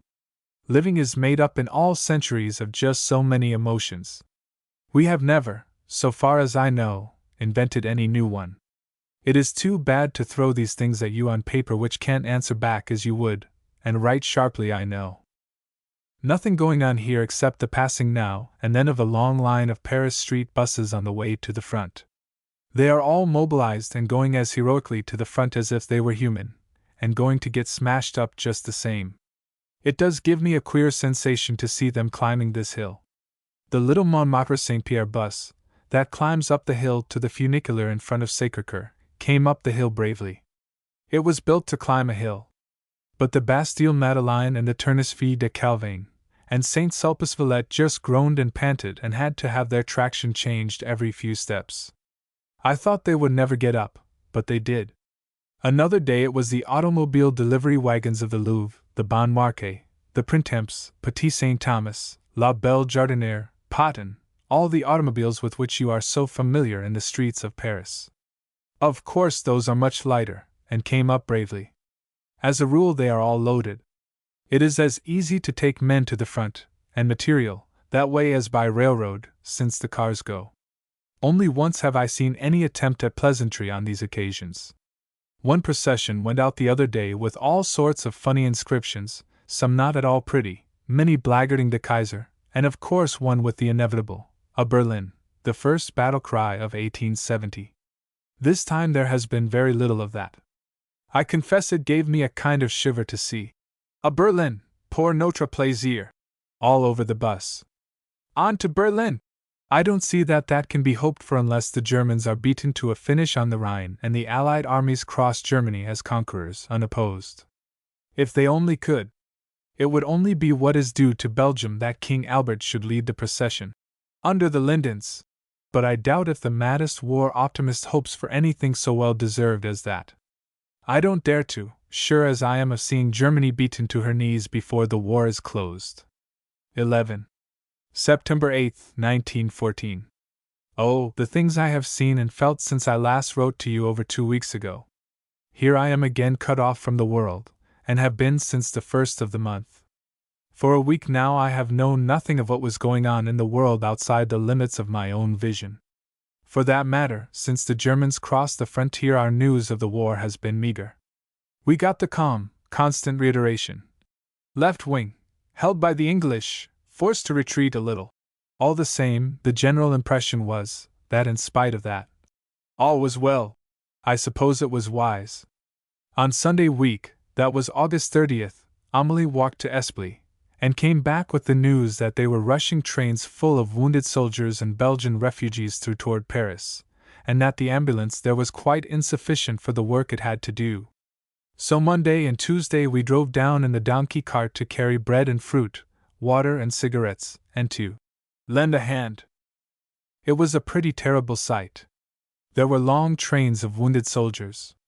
There was train after train crowded with Belgians, well-dressed women and children, evidently all in their Sunday best, packed on to open trucks, sitting on straw, in the burning sun, without shelter, covered with dust, hungry and thirsty. The sight set me to doing some hard thinking after I got home that first night. But it was not until Tuesday afternoon that I got my first hint of the truth. That afternoon, while I was standing on the platform, I heard a drum beat in the street, and sent Amelie out to see what was going on. She came back at once to say that it was the Garde Champêtre calling on the inhabitants to carry all their guns, revolvers, etc., to the mairie before sundown. That meant the disarming of our department, and it flashed through my mind that the Germans must be nearer than the official announcements had told us. While I stood reflecting a moment, it looked serious. I saw approaching from the west side of the track a procession of wagons. Amelie ran down the track to the crossing to see what it meant, and came back at once to tell me that they were evacuating the towns to the north of us. I handed the basket of fruit I was holding into a coach of the train just pulling into the station, and threw my last package of cigarettes after it, and without a word, Amelie and I went out into the street, untied the donkey, climbed into the wagon, and started for home. By the time we got to the road which leads east to Montreuil, whence there is a road over the hill to the south, it was full of the flying crowd. It was a sad sight. The procession led in both directions as far as we could see. There were huge wagons of grain, there were herds of cattle, flocks of sheep, there were wagons full of household effects, with often as many as 20 people sitting aloft. There were carriages. There were automobiles with the occupants crowded in among bundles done up in sheets. There were women pushing overloaded handcarts. There were women pushing baby carriages. There were dogs and cats, and goats. There was every sort of a vehicle you ever saw, drawn by every sort of beast that can draw. From dogs to oxen, from boys to donkeys. Here and there was a man on horseback, riding along the line, trying to keep it moving in order and to encourage the weary. Every one was calm and silent. There was no talking, no complaining. The whole road was, however, blocked, and, even had our donkey wished to pass, which she did not, we could not. We simply fell into the procession, as soon as we found a place. Amelie and I did not say a word to each other until we reached the road that turns off to the Château de Condé, but I did speak to a man on horseback, who proved to be the intendant of one of the chateaux at Dommartin, and with another who was the mayor.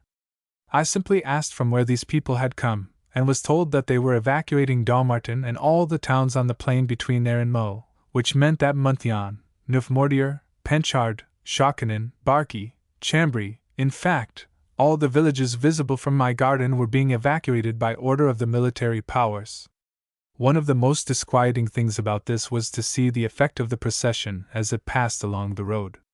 All the way from Esply to Montreuil people began to pack at once, and the speed with which they fell into the procession was disconcerting.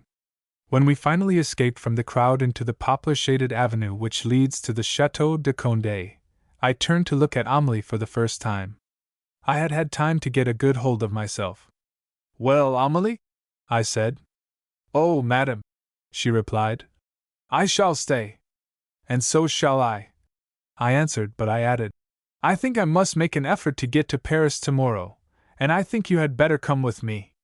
I shall not go, of course, unless I am sure of being able to get back. We may as well face the truth. If this means that Paris is in danger, or if it means that we may in our turn be forced to move on, I must get some money so as to be ready." "Very well, madam," she replied as cheerfully as if the rumble of the procession behind us were not still in our ears. The next morning, that was September 2nd, I woke just before daylight. There was a continual rumble in the air. At first I thought it was the passing of more refugees on the road. I threw open my blinds, and then realized that the noise was in the other direction, from the Route Nationale. I listened. I said to myself, "If that is not artillery, then I never heard any." Sure enough, when Amélie came to get breakfast, she announced that the English soldiers were at the Demi-Lune. The infantry was camped there, and the artillery had descended to Cully and was mounting the hill on the other side of the Morin, between us and Paris. I said a sort of HM, and told her to ask Père to harness at once. As we had no idea of the hours of the trains, or even if there were any, it was best to get to Esply as early as possible. It was 9 o'clock when we arrived, to find that there should be a train at past. The station was full.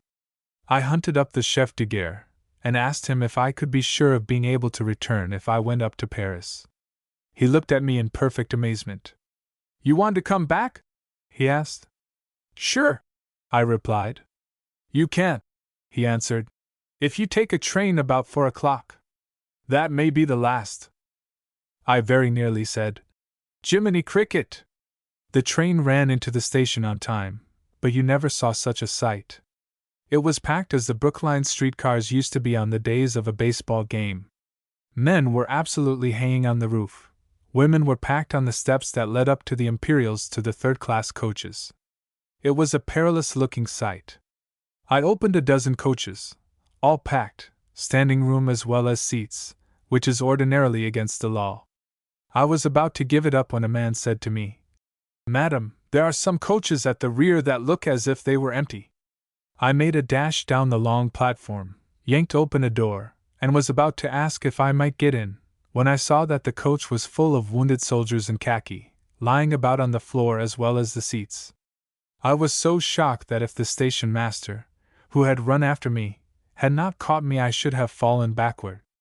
"Sh. Madam," he whispered, "I'll find you a place."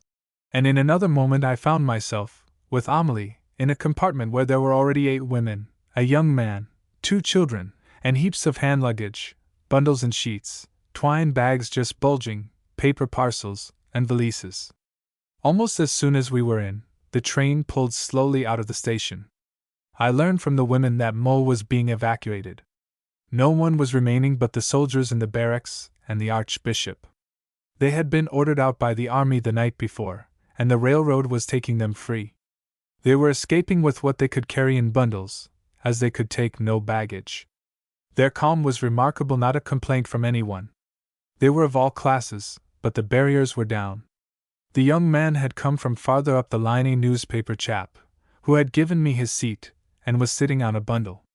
I asked him if he knew where the Germans were, and he replied that on this wing they were at Compiègne, that the center was advancing on Coulommiers, but he did not know where the Crown Prince's division was. I was glad I had made the effort to get to town, for this began to look as if they might succeed in arriving before the circle of steel that surrounds Paris, and God knows what good that 75 miles of fortifications will be against the long-range cannon that battered down Liege. I had only one wish, to get back to my hut on the hill. I did not seem to want anything else.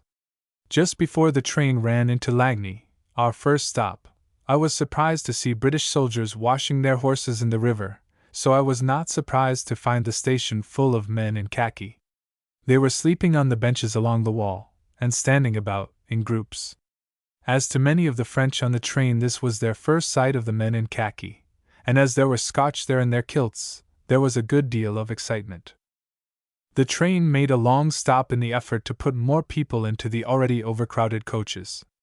I leaned forward, wishing to get some news, and the funny thing was that I could not think how to speak to those boys in English. You may think that an affectation. It wasn't.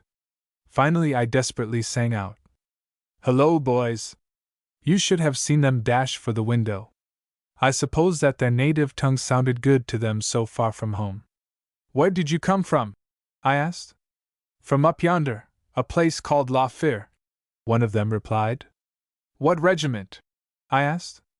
"Anyone else here speak English?" he questioned, running his eyes along the faces thrust out of the windows. I told him no one did. "Well," he said, "we are all that is left of the North Irish Horse and a regiment of Scotch borderers." "What are you doing here?" "Retreating, and waiting for orders."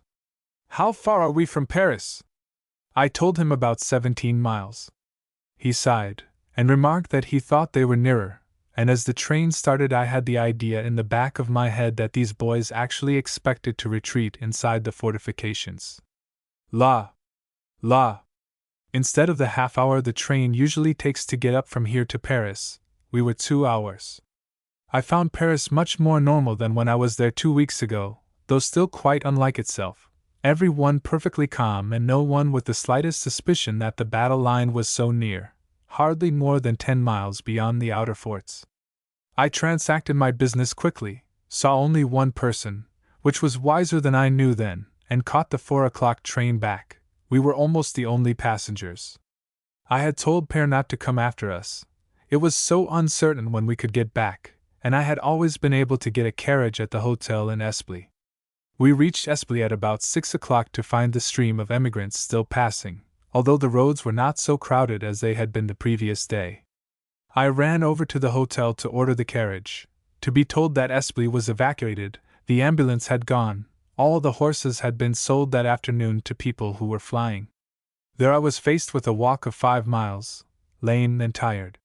Just as I had made up my mind that what had to be done could be done, die or no die, Amelie came running across the street to say, "Did you ever see such luck? Here is the old cart horse of Cousin Georges and the wagon." Cousin Georges had fled, it seems, since we left, and her horse had been left at Esply to fetch the schoolmistress and her husband. So we all climbed in. The schoolmistress and her husband did not go far, however. We discovered before we had got out of Esply that Cully had been evacuated during the day, and that a great many people had left Voisins, that the civil government had gone to Coudevralt, that the Croix Rouge had gone. So the schoolmistress and her husband, to whom all this was amazing news, climbed out of the wagon, and made a dash back to the station to attempt to get back to Paris. I do hope they succeeded. Amelie and I dismissed the man who had driven the wagon down, and jogged on by ourselves. I sat on a board in the back of the covered cart, only too glad for any sort of locomotion which was not Shank's mare.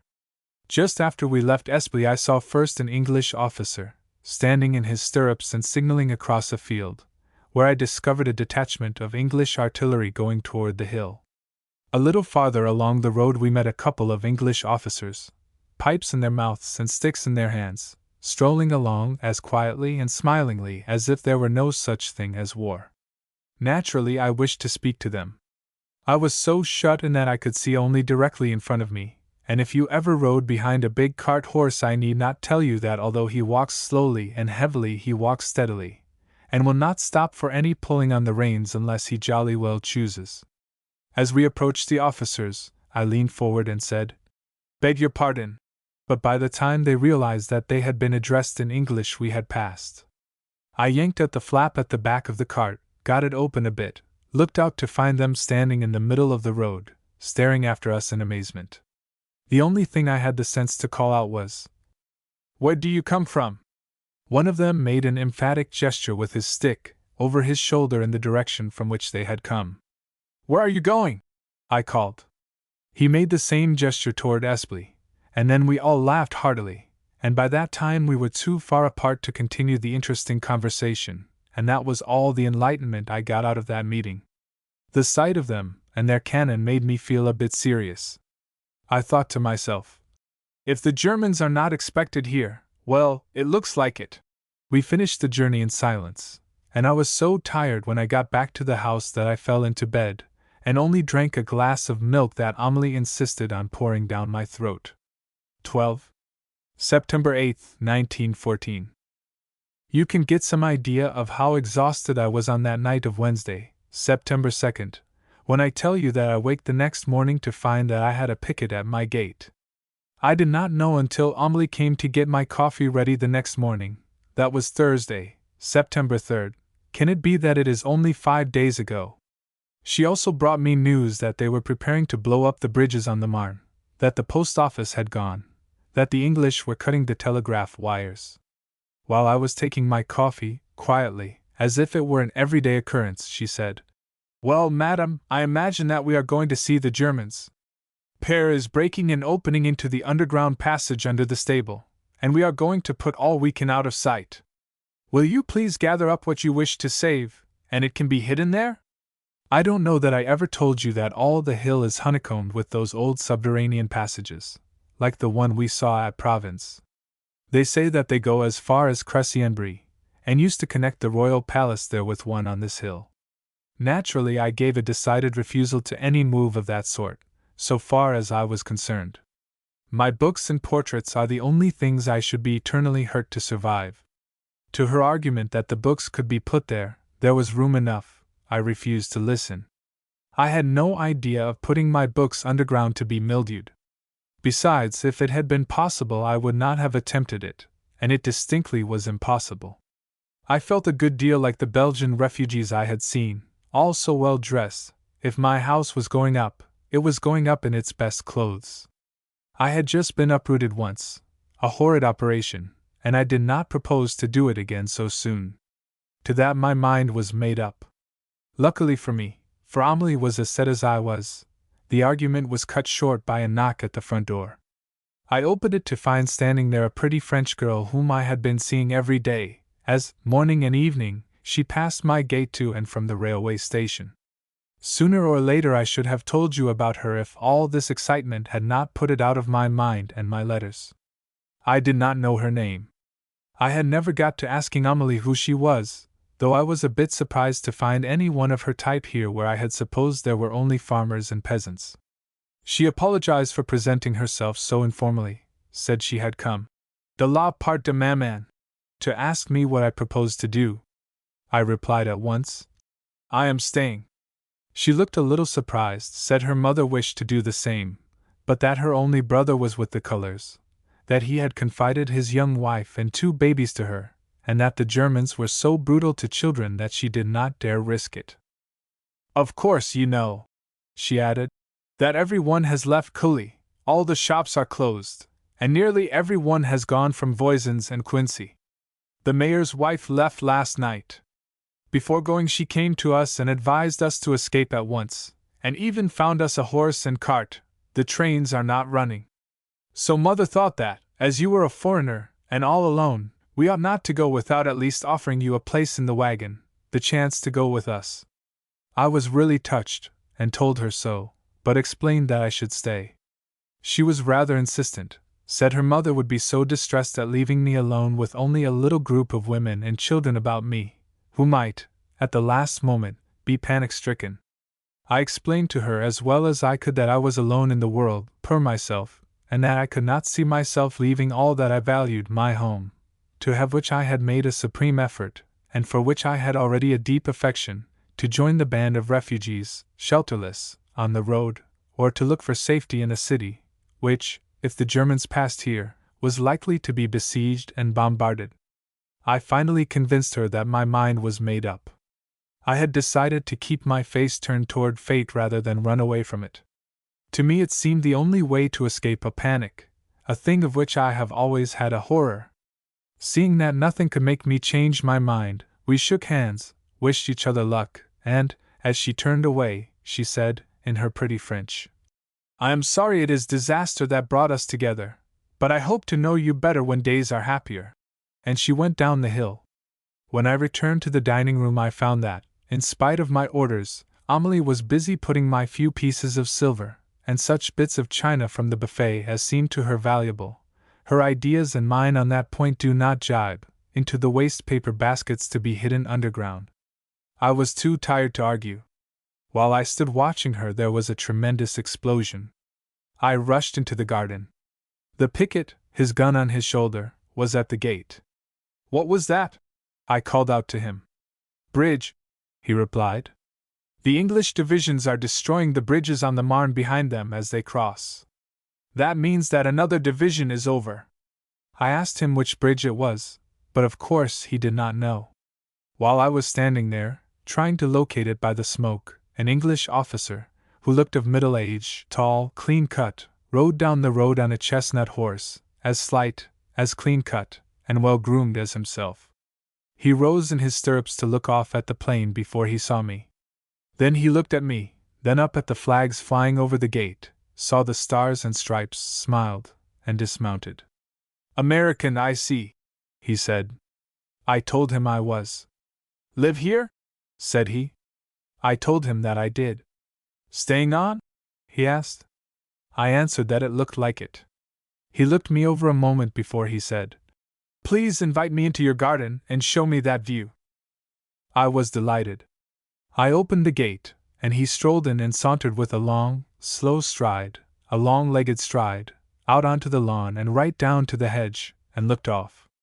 "Beautiful," he said, as he took out his field glass, and turned up the map case which hung at his side. "What town is that?" he asked, pointing to the foreground. I told him that it was Marne. "How far off is it?" he questioned. I told him that it was about 2 miles, and Meaux was about the same distance beyond it. "What town is that?" he asked, pointing to the hill. I explained that the town on the horizon was Penchard, not really a town, only a village, and lower down, between Penchard and Meaux, were Neufmortier and Schokenen. All this time he was studying his map. "Thank you. I have it," he said. "It is a lovely country, and this is a wonderful view of it, the best I have had." For a few minutes he stood studying it in silence, alternatively looking at his map and then through his glass. Then he dropped his map, put his glasses into the case, and turned to me, and smiled. He had a winning smile, sad and yet consoling, which lighted up a bronzed face, stern and weary. It was the sort of smile to which everything was permitted. "Married?" he said. You can imagine what he was like when I tell you that I answered right up, and only thought it was funny hours after, or at least I shook my head cheerfully. "You don't live here alone?" he asked. "But I do," I replied. He looked at me bravely a moment, then off at the plain. "Lived here long?" he questioned. I told him that I had lived in this house only 3 months, but that I had lived in France for 16 years. Without a word he turned back toward the house, and for half a minute, for the first time in my life, I had a sensation that it looked strange for me to be an exile in a country that was not mine, and with no ties. For a penny I would have told him the history of my life. Luckily he did not give me time. He just strode down to the gate, and by the time he had his foot in the stirrup I had recovered. "Is there anything I can do for you, Captain?" I asked. He mounted his horse, looked down at me. Then he gave me another of his rare smiles. "No," he said. "At this moment there is nothing that you can do for me, thank you. But if you could give my boys a cup of tea, I imagine that you would just about save their lives." And nodding to me, he said to the picket, "This lady is kind enough to offer you a cup of tea." And he rode off, taking the road down the hill to Voisin's. I ran into the house, put on the kettle, ran up the road to call Amelie, and back to the arbor to set the table as well as I could. The whole atmosphere was changed. I was going to be useful. I had no idea how many men I was going to feed. I had only seen 3. To this day I don't know how many I did feed. They came and came and came. It reminded me of hens running toward a place where another hen has found something good. It did not take me many minutes to discover that these men needed something more substantial than tea. Luckily I had brought back from Paris an emergency stock of things like biscuit, dry cakes, jam, etc., for even before our shops were closed there was mighty little in them. For an hour and a half I brewed pot after pot of tea, opened jar after jar of jam and jelly, and tin after tin of biscuit and cakes, and although it was hardly hearty fodder for men, they put it down with a relish. I have seen hungry men, but never anything as hungry as these boys. I knew little about military discipline, less about the rules of active service, so I had no idea that I was letting these hungry men, and evidently hunger laughs at laws, break all the regulations of the army. Their guns were lying about in any old place. Their kits were on the ground. Their belts were unbuckled. Suddenly the captain rode up the road and looked over the hedge at the scene.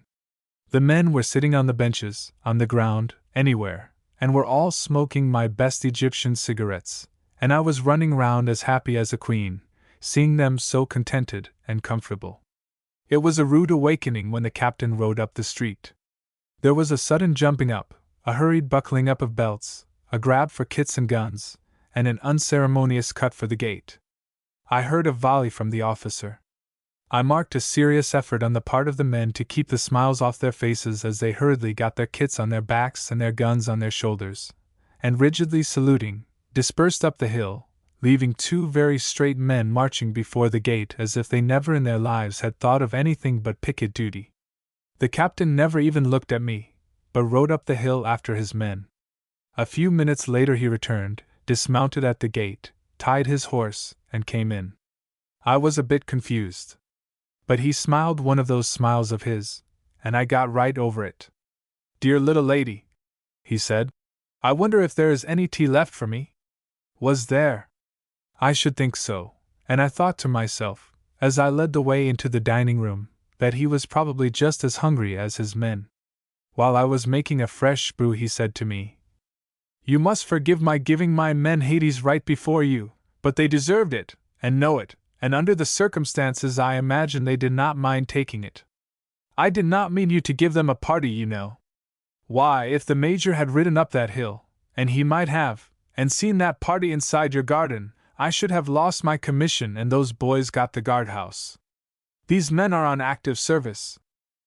Then, while he drank his tea, he told me why he felt a certain indulgence for them, these boys who were hurried away from England without having a chance to take leave of their families, or even to warn them that they were going.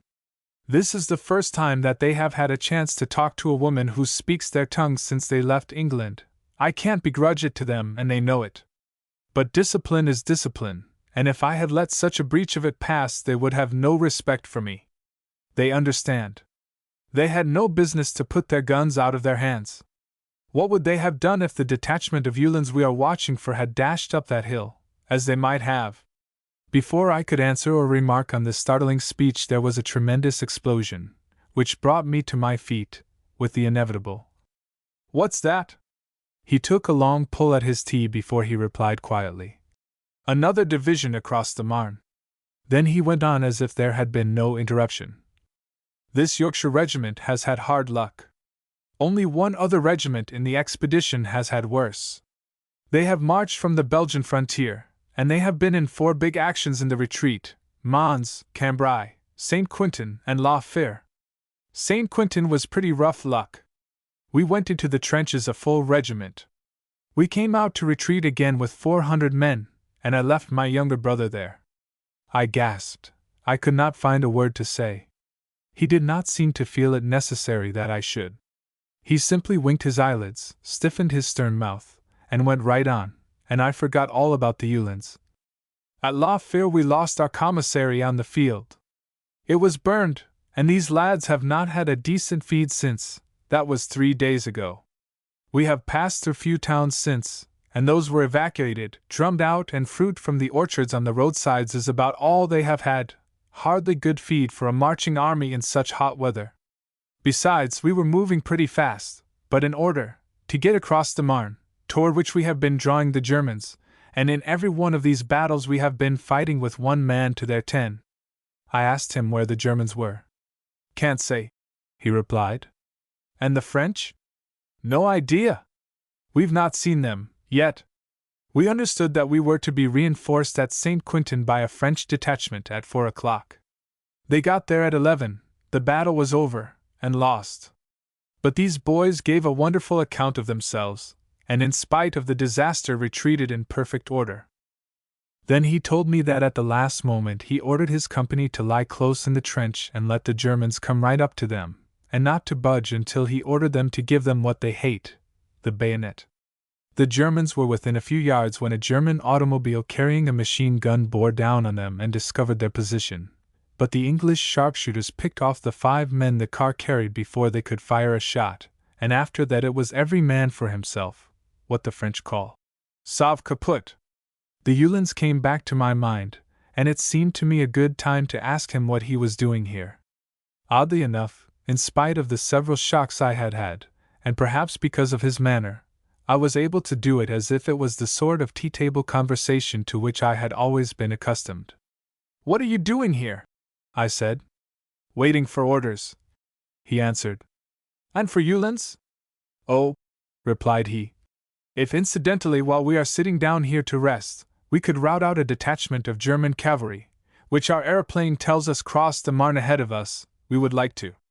Whether this is one of those flying squads they are so fond of sending ahead, just to do a little terrorizing, or whether they escaped from the Battle of La Fère, we don't know.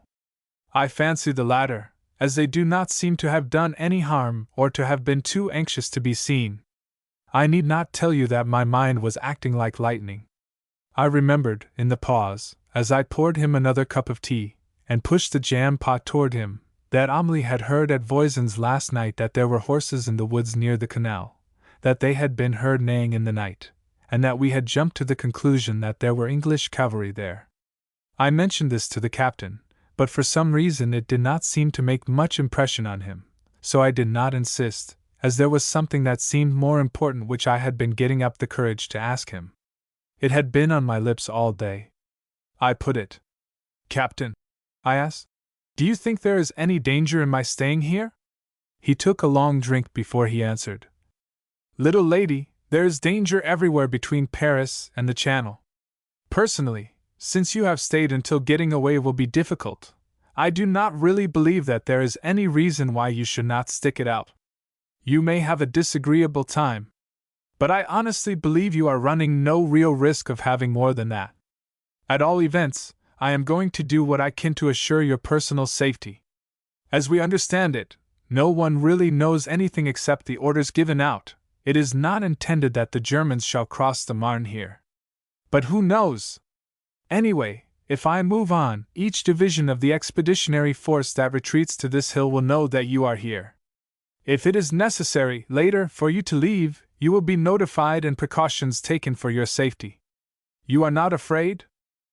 I could only tell him, "Not yet," but I could not help adding, "Of course I am not so stupid as to suppose for a moment that you English have retreated here to amuse yourselves, or that you have dragged your artillery up the hill behind me just to exercise your horses or to give your gunners a pretty promenade." He threw back his head and laughed aloud for the first time, and I felt better. Precautions do not always mean a battle, you know. And as he rose to his feet he called my attention to a hole in his coat, saying, "It was a miracle that I came through St. Quentin with a whole skin. The bullets simply rained about me. It was pouring. I had on a mackintosh, which made me conspicuous as an officer, if my height had not exposed me. Every German regiment carries a number of sharpshooters whose business is to pick off the officers. However, it was evidently not my hour.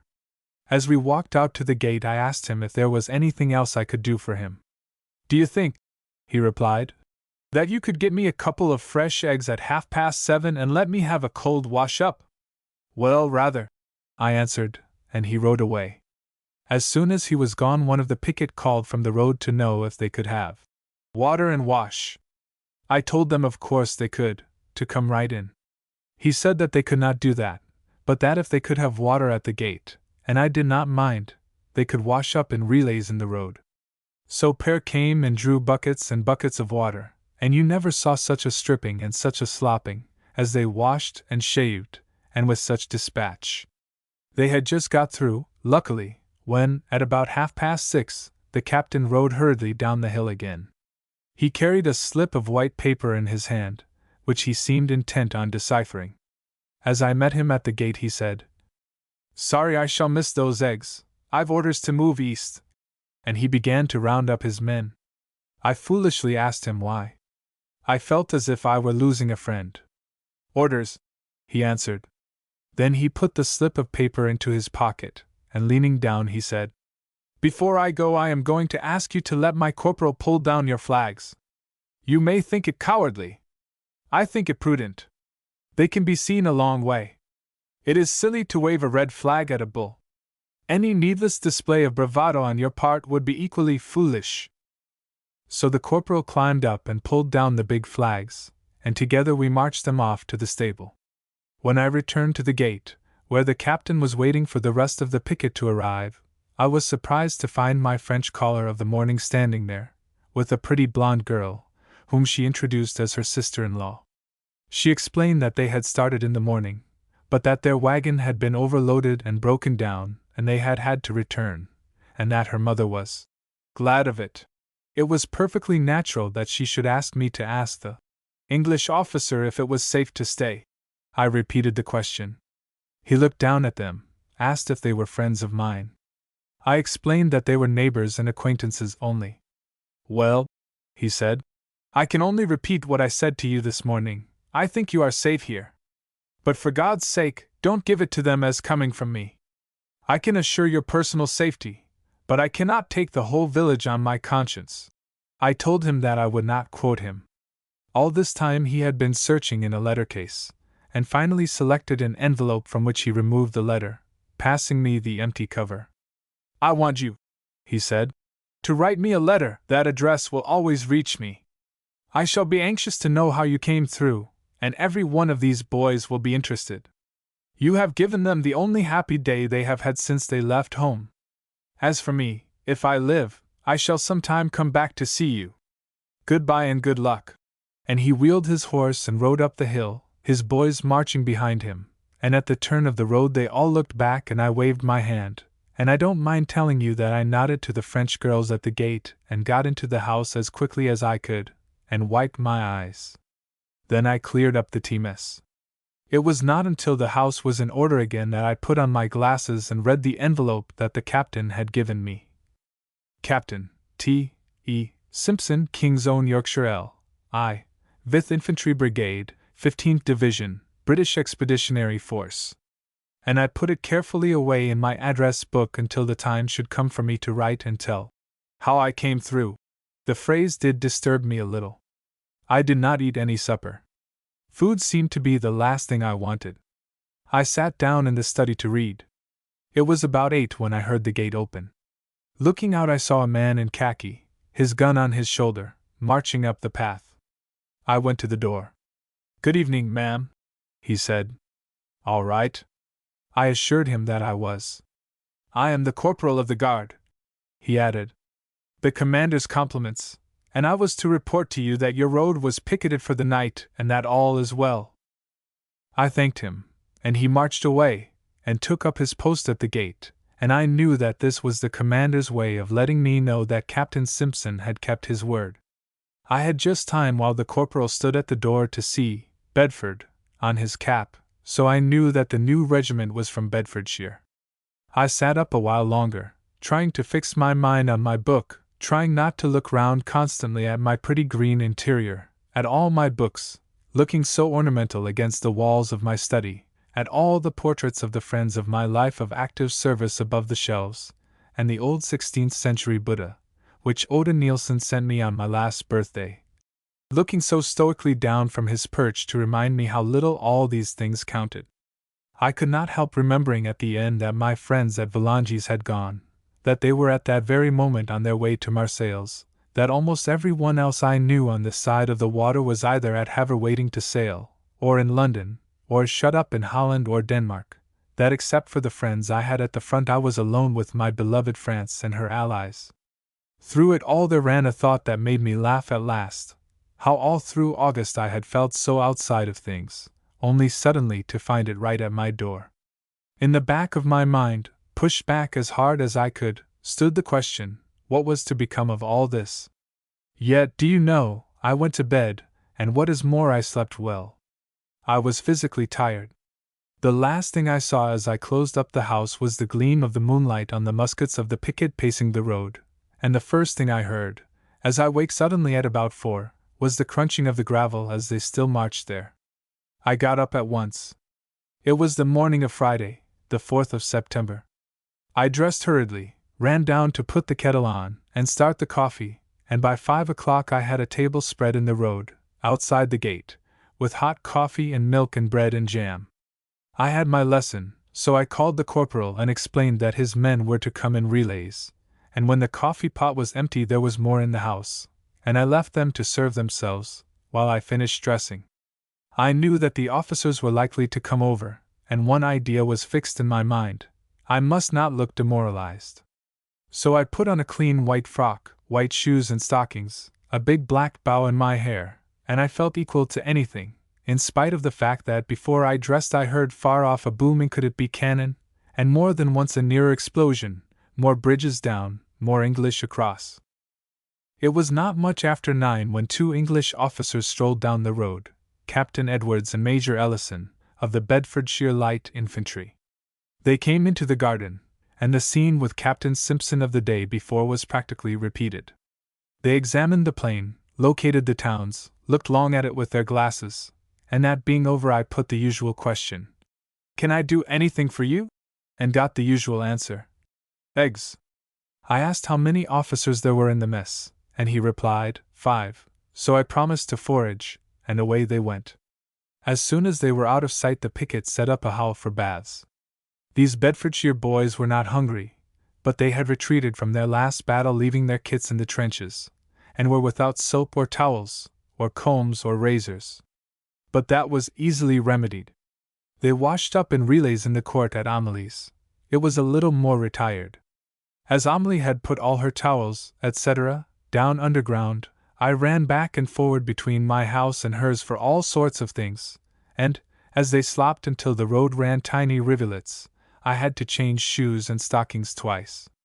I was not conscious till afterward how funny it all was. I must have been a good deal like an excited duck, and Amelie like a hen with a duckling.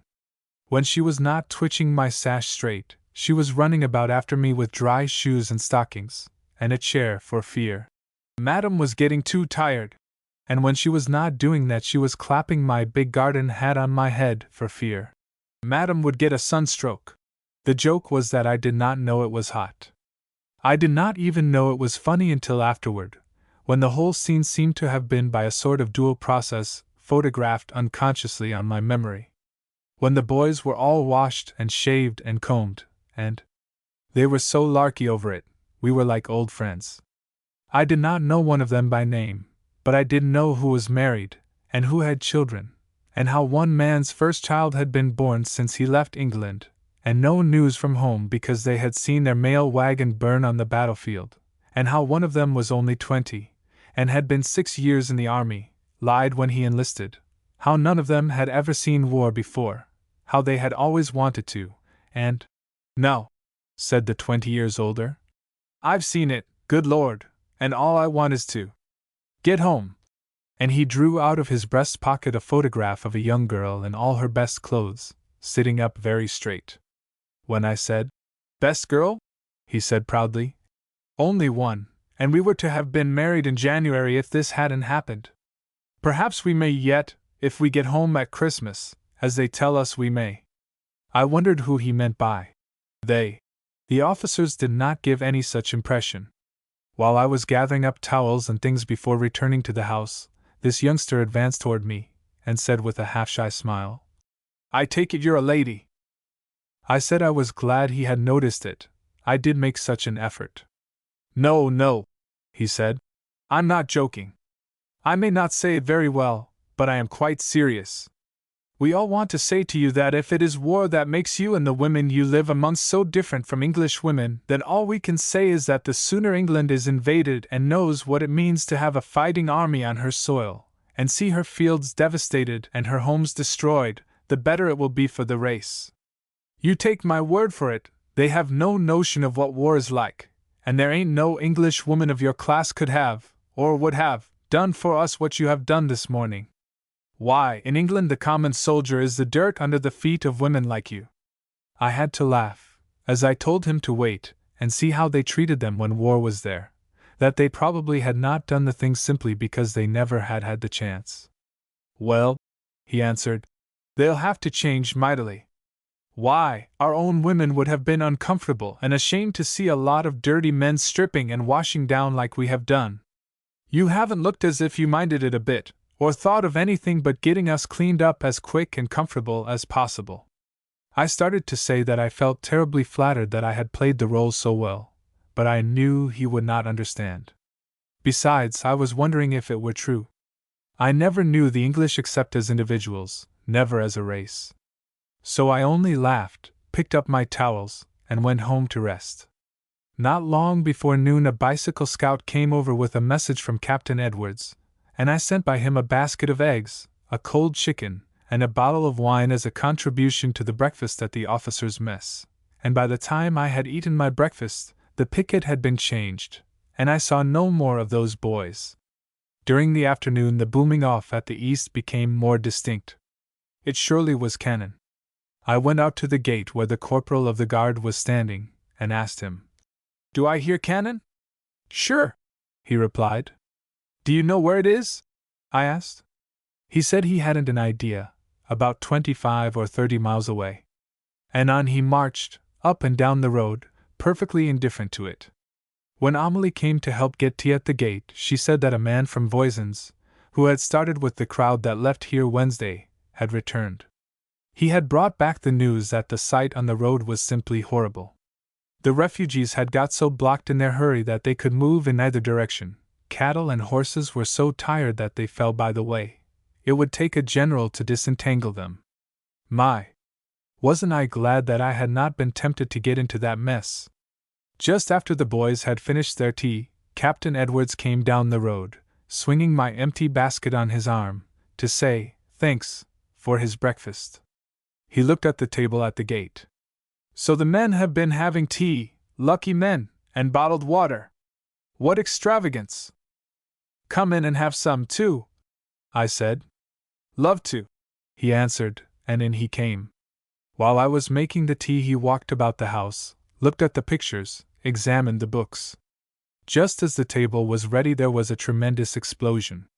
He went to the door, looked off, and remarked, as if it were the most natural thing in the world, "Another division across.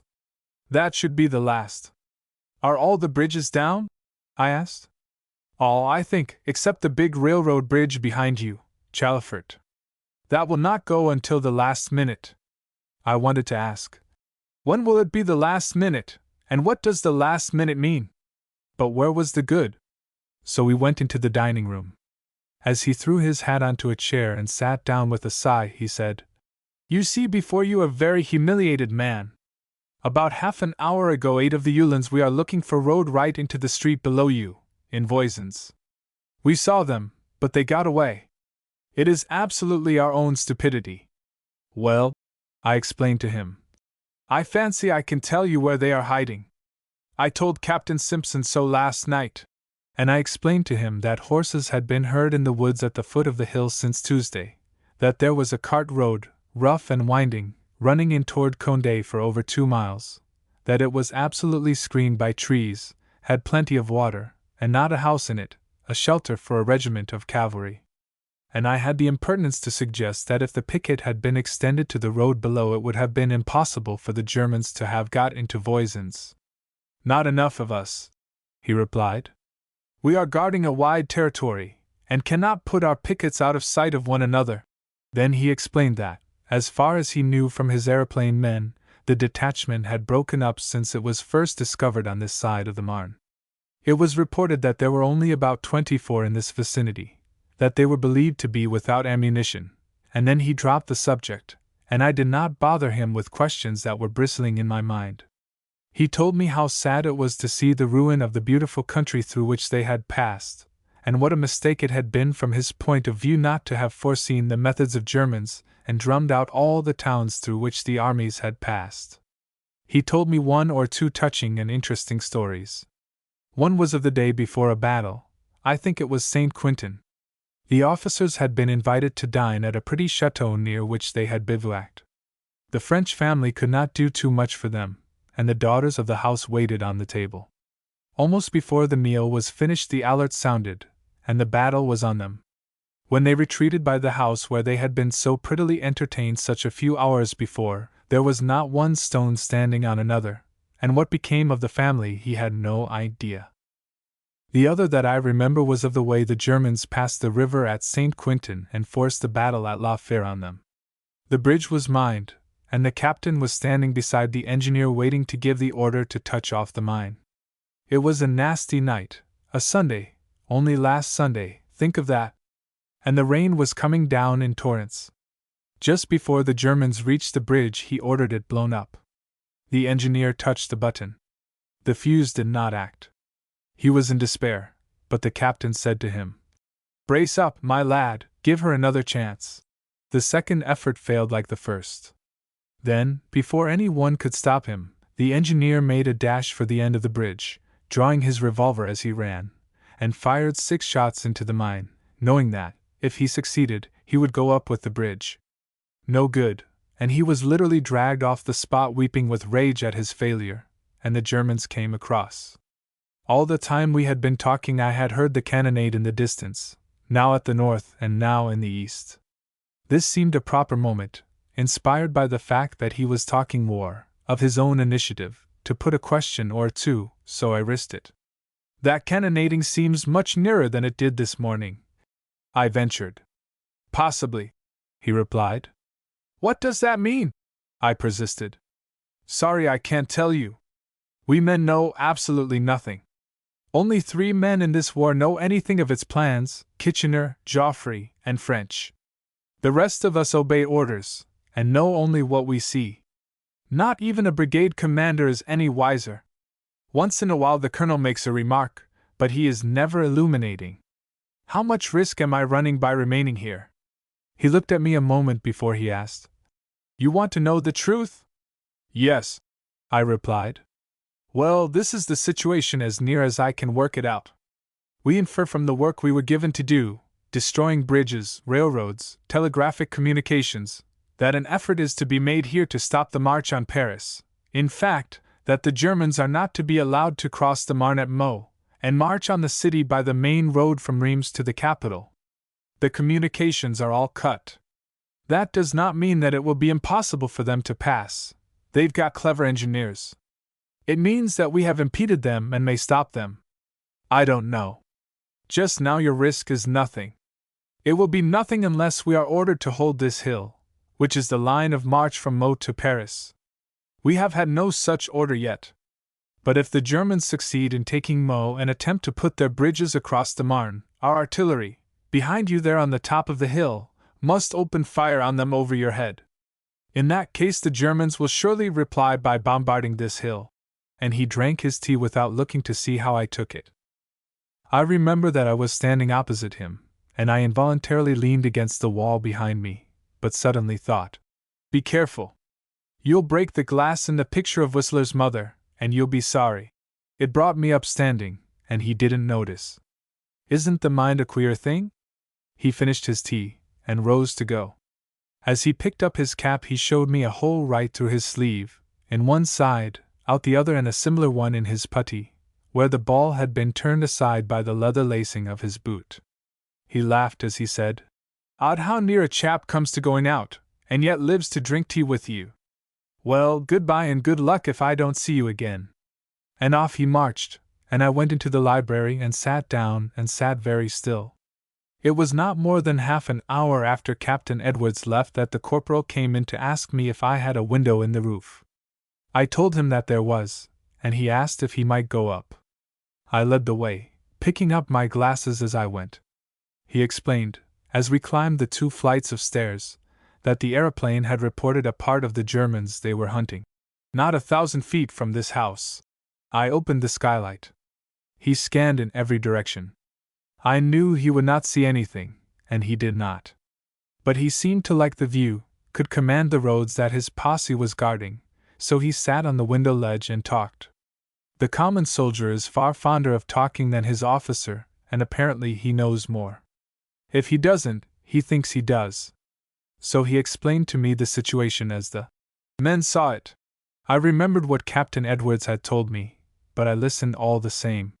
He told me that the Germans were advancing in 2 columns about 10 miles apart, flanked in the west by a French division pushing them east, and led by the English drawing them toward the Marne. You know, he said, that we are the Sacrifice Corps, and we have known it from the first, went into the campaign knowing it. We have been fighting a force 10 times superior in numbers, and retreating, doing rearguard action, whether we were really outfought or not, to draw the Germans where Joffre wants them. I reckon we've got them there. It is great strategy, Kitchener's, you know. Whether any of the corporal's ideas had any relation to facts I shall never know until history tells me, but I can assure you that, as I followed the corporal downstairs, I looked about my house, and well, I don't deny it, it seemed to me a doomed thing, and I was sorry for it. However, as I let him out into the road again, I pounded into myself lots of things like, "It hasn't happened yet," "Sufficient unto the day," and "What isn't to be, won't be," and found I was quite calm. Luckily, I did not have much time to myself, for I had hardly sat down quietly when there was another tap at the door, and I opened to find an officer of the Bicycle Corps standing there. "Captain Edwards's compliments," he said. "And will you be so kind as to explain to me exactly where you think the Uhlans are hidden?" I told him that if he would come down the road a little way with me I would show him. "Wait a moment," he said, holding the door. "You are not afraid?" I told him that I was not. "My orders are not to expose you uselessly. Wait there a minute." He stepped back into the garden, gave a quick look overhead, I don't know what for, unless for a talk. Then he said, "Now you will please come out into the road and keep close to the bank at the left, in the shadow. I shall walk at the extreme right. As soon as I get where I can see the roads ahead, at the foot of the hill, I shall ask you to stop, and please stop at once.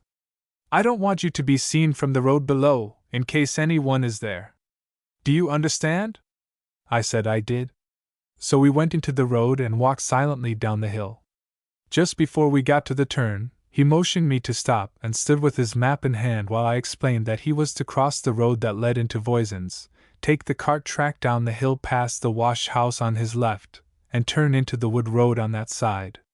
At each indication he said, "I have it." When I had explained, he simply said, "Rough road?" I said it was, very, and wet in the driest weather. "Wooded all the way?" he asked. I told him that it was, and what was more, so winding that you could not see 10 feet ahead anywhere between here and Condé. "Humph," he said. "Perfectly clear, thank you very much. Please wait right there a moment." He looked up the hill behind him, and made a gesture in the air with his hand above his head. I turned to look up the hill also. I saw the corporal at the gate repeat the gesture, then a big Bicycle Corps, 4 abreast, guns on their backs, slid round the corner and came gliding down the hill.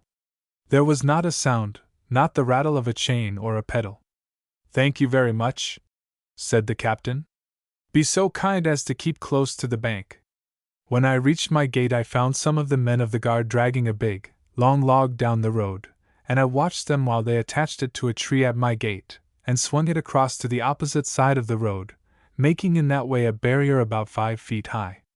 I asked what that was for. "Captain's orders," was the laconic reply. But when it was done the corporal took the trouble to explain that it was a barricade to prevent the Germans from making a dash up the hill. "However," he added, "don't you get nervous. If we chase them out it will only be a little rifle practice, and I doubt if they even have any ammunition." As I turned to go into the house, he called after me, "See here, I notice that you've got doors on all sides of your house. Better lock all those but this front one. As all the windows were barred and so could be left open, I didn't mind, so I went in and locked up. The thing was getting to be funny to me, always doing something, and nothing happening. I suppose courage is a cumulative thing, if only one has time to accumulate, and these boys in khaki treated even the cannonading as if it were all in the day's work. It was just dusk when the bicycle corps returned up the hill. They had to dismount and wheel their machines under the barricade, and they did it so prettily, dismounting and remounting with a precision that was neat. Nothing, reported the captain. We could not go in far, road too rough and too dangerous. It is a cavalry job. All the same, I am sure the Uhlans are there. 13. September 8, 1914.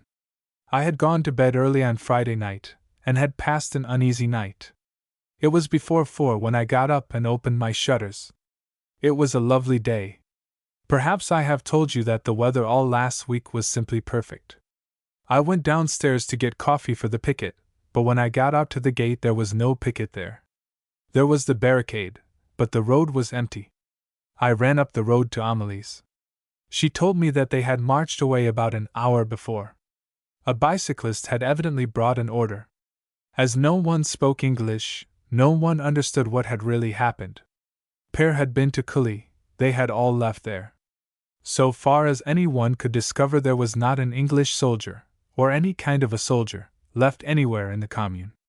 This was Saturday morning, September 5th, and one of the loveliest days I ever saw.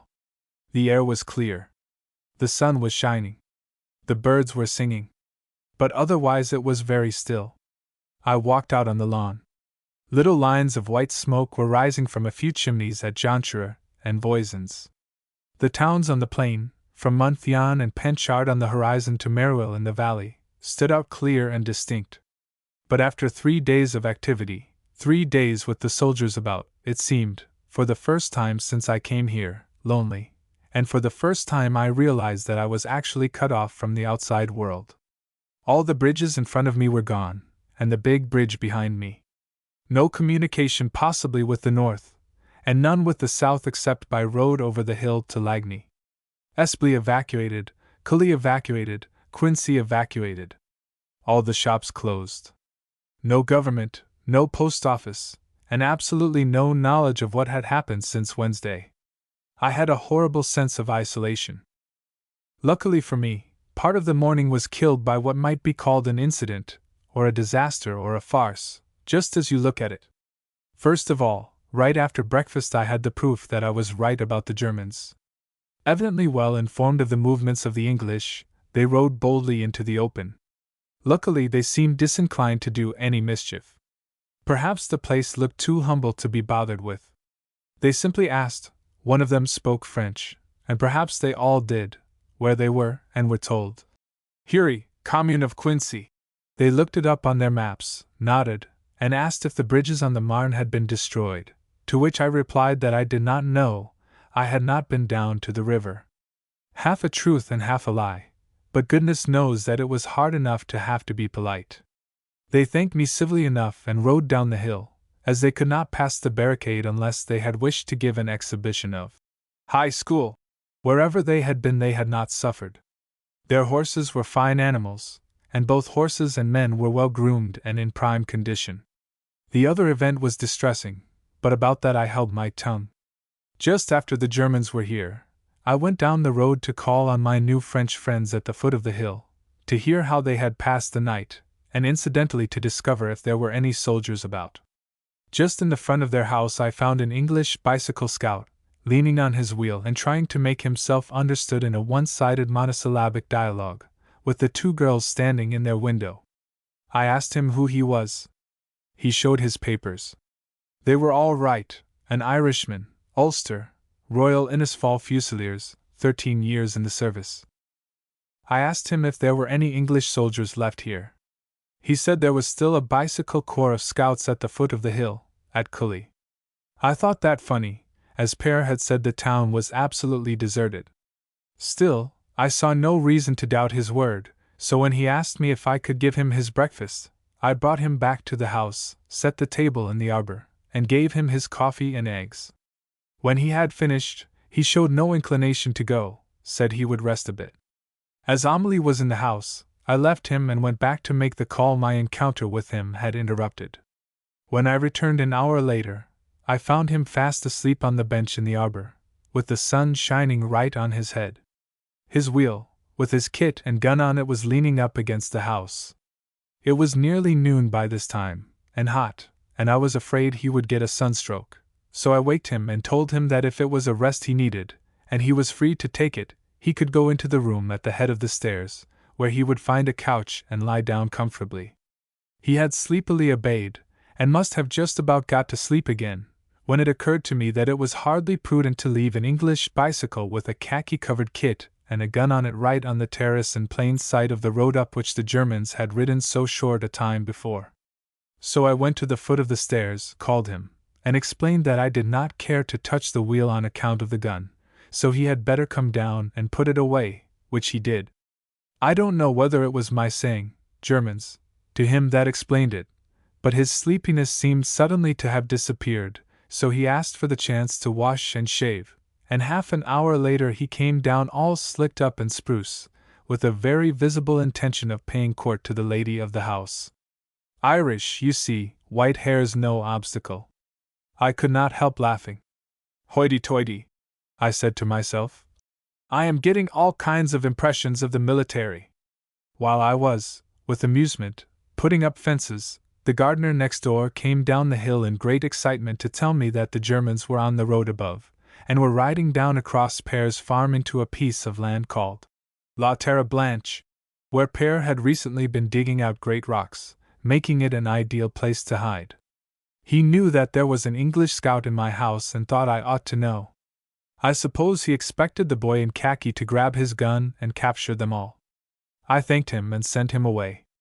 I must say my Irishman did not seem a bit interested in the Germans.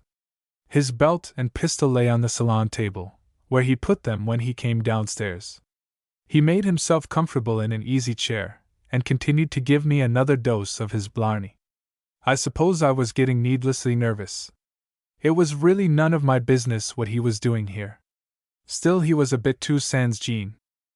Finally, he began to ask questions. Was I afraid? I was not. Did I live alone? I did. As soon as I had said it, I thought it was stupid of me, especially as he at once said, If you are, you know, I'll come back here to sleep tonight.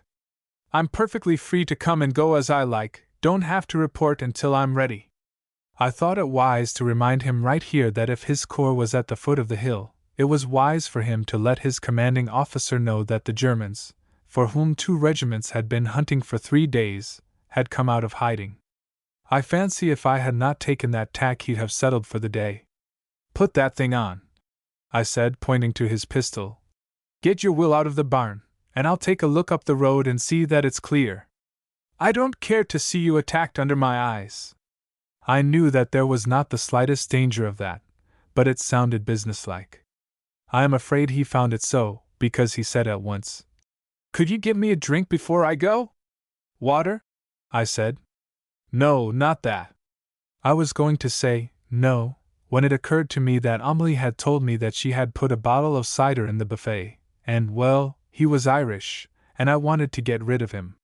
So I said he could have a glass of cider, and I got the bottle, and a small, deep champagne glass. He uncorked the bottle, filled a brimming glass, recorked the bottle, drank it off, and thanked me more earnestly than cider would have seemed to warrant. While he got his wheel out, I went through the form of making sure the road was free.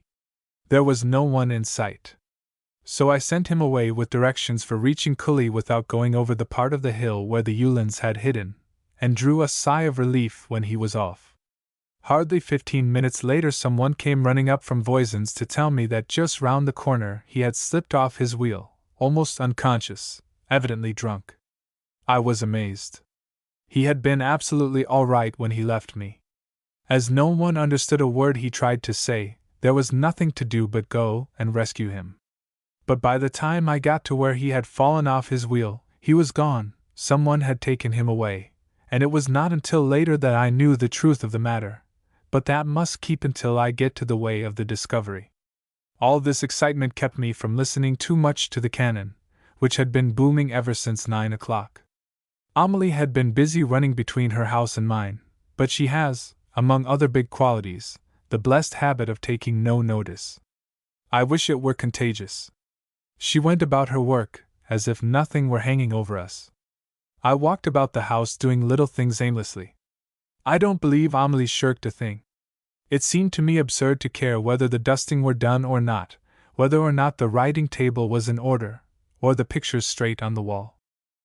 As near as I can remember, it was a little after 1 o'clock when the cannonading suddenly became much heavier, and I stepped out into the orchard, from which there is a wide view of the plain. I gave one look, then I heard myself say, "Amelie," as if she could help, and I retreated. Amelie rushed by me.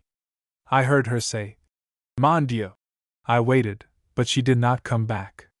After a bit I pulled myself together, went out again, and followed down to the hedge where she was standing, looking off to the plain. The battle had advanced right over the crest of the hill.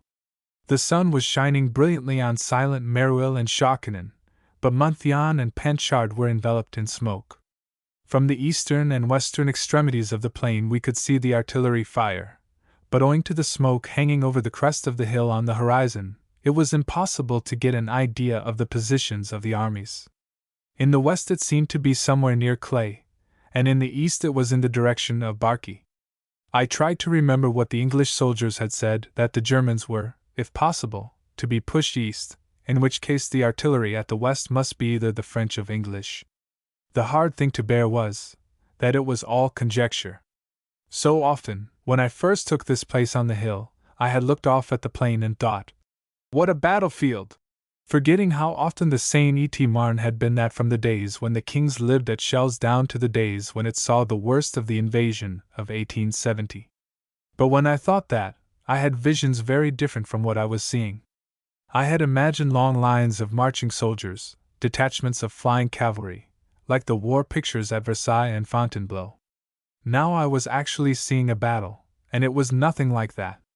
There was only noise, belching smoke, and long drifts of white clouds concealing the hill. By the middle of the afternoon Monthyon came slowly out of the smoke. That seemed to mean that the heaviest firing was over the hill and not on it, or did it mean that the battle was receding? If it did, then the Allies were retreating. There was no way to discover the truth. And all this time the cannon thundered in the southeast, in the direction of Colomiers, on the route into Paris by Ivry. Naturally, I could not but remember that we were only seeing the action on the extreme west of a battle line which probably extended hundreds of miles. I had been told that Joffre had made a frontier of the Marne. But alas, the Meuse had been made a frontier, but the Germans had crossed it, and advanced to here in little less than a fortnight. If that, why not here? It was not encouraging. A dozen times during the afternoon I went into the study and tried to read. Little groups of old men, women, and children were in the road, mounted on the barricade which the English had left. I could hear the murmur of their voices. In vain I tried to stay indoors. The thing was stronger than I, and in spite of myself, I would go out on the lawn and, field glass in hand, watch the smoke. To my imagination every shot meant awful slaughter, and between me and the terrible thing stretched a beautiful country, as calm in the sunshine as if horrors were not. In the field below me the wheat was being cut. I remembered vividly afterward that a white horse was drawing the reaper, and women and children were stacking and gleaning. Now and then the horse would stop, and a woman, with her red handkerchief on her head, would stand, shading her eyes a moment, and look off. Then the white horse would turn and go plodding on. The grain had to be got in if the Germans were coming, and these fields were to be trampled as they were in 1870. Talk about the duality of the mind, it is sextuple. I would not dare tell you all that went through mine that long afternoon. It was just about 6 o'clock when the first bomb that we could really see came over the hill. The sun was setting. For 2 hours we saw them rise, descend, explode. Then a little smoke would rise from one hamlet, then from another, then a tiny flame, hardly more than a spark, would be visible, and by dark the whole plain was on fire, lighting up Meruel in the foreground, silent and untouched. There were long lines of grain stacks and mills stretching along the plain. One by one they took fire, until, by 10 o'clock, they stood like a procession of huge torches across my beloved panorama. It was midnight when I looked off for the last time. The wind had changed. The fires were still burning. The smoke was drifting toward us, and oh, the odor of it! I hope you will never know what it is like. I was just going to close up when Amelie came to the door to see if I was all right. My mind was in a sort of riot. It was the suspense, the not knowing the result, or what the next day might bring. You know, I am sure, that physical fear is not one of my characteristics. Fear of life, dread of fate, I often have, but not the other. Yet somehow, when I saw Amelie standing there, I felt that I needed the sense of something living near me. So I said, "Amelie, do you want to do me a great service?" She said she'd like to try. "Well then," I replied, "don't you want to sleep here tonight?" With her pretty smile, she pulled her nightdress from under her arm. That was what she had come for. So I made her go to bed in the big bed in the guest chamber, and leave the door wide open. And do you know, she was fast asleep in 5 minutes, and she snored, and I smiled to hear her, and thought it the most comforting sound I had ever heard. As for me, I did not sleep a moment. I could not forget the poor fellows lying dead out there in the starlight, and it was such a beautiful night. 14. September 8, 1914. It was about my usual time, 4 o'clock, the next morning, Sunday, September 6th, that I opened my blinds. Another lovely day. I was dressed and downstairs when, a little before 5, the battle recommenced. I rushed out on the lawn and looked off. It had moved east, behind the hill between me and Meaux. All I could see was the smoke which hung over it. Still it seemed nearer than it had the day before. I had just about room enough in my mind for one idea. The Germans wish to cross the Marne at Meaux, on the direct route into Paris. They are getting there. In that case today will settle our fate. If they reach the Marne, that battery at Coudevrelt will come into action. That was what Captain Edwards had said. And I shall be in a direct line between the two armies. Amelie got breakfast as if there were no cannon, so I took my coffee, and said nothing. As soon as it was cleared away, I went up into the attic, and quietly packed a tiny square hat trunk. I was thankful that this year's clothes take up so little room. I put in changes of underwear, stockings, slippers, an extra pair of low-heeled shoes, plenty of handkerchiefs, just the essentials in the way of toilette stuff, a few bandages and such emergency things, and had room for 2 dresses. When it was packed and locked, it was so light that I could easily carry it by its handle on top. I put my long black military cape, which I could carry over my shoulder, on it, with hat and veil and gloves. Then I went downstairs and shortened the skirt of my best walking suit, and /dehung it, and its jacket handy. I was ready to fly, if I had to, and in case of that emergency nothing to do for myself.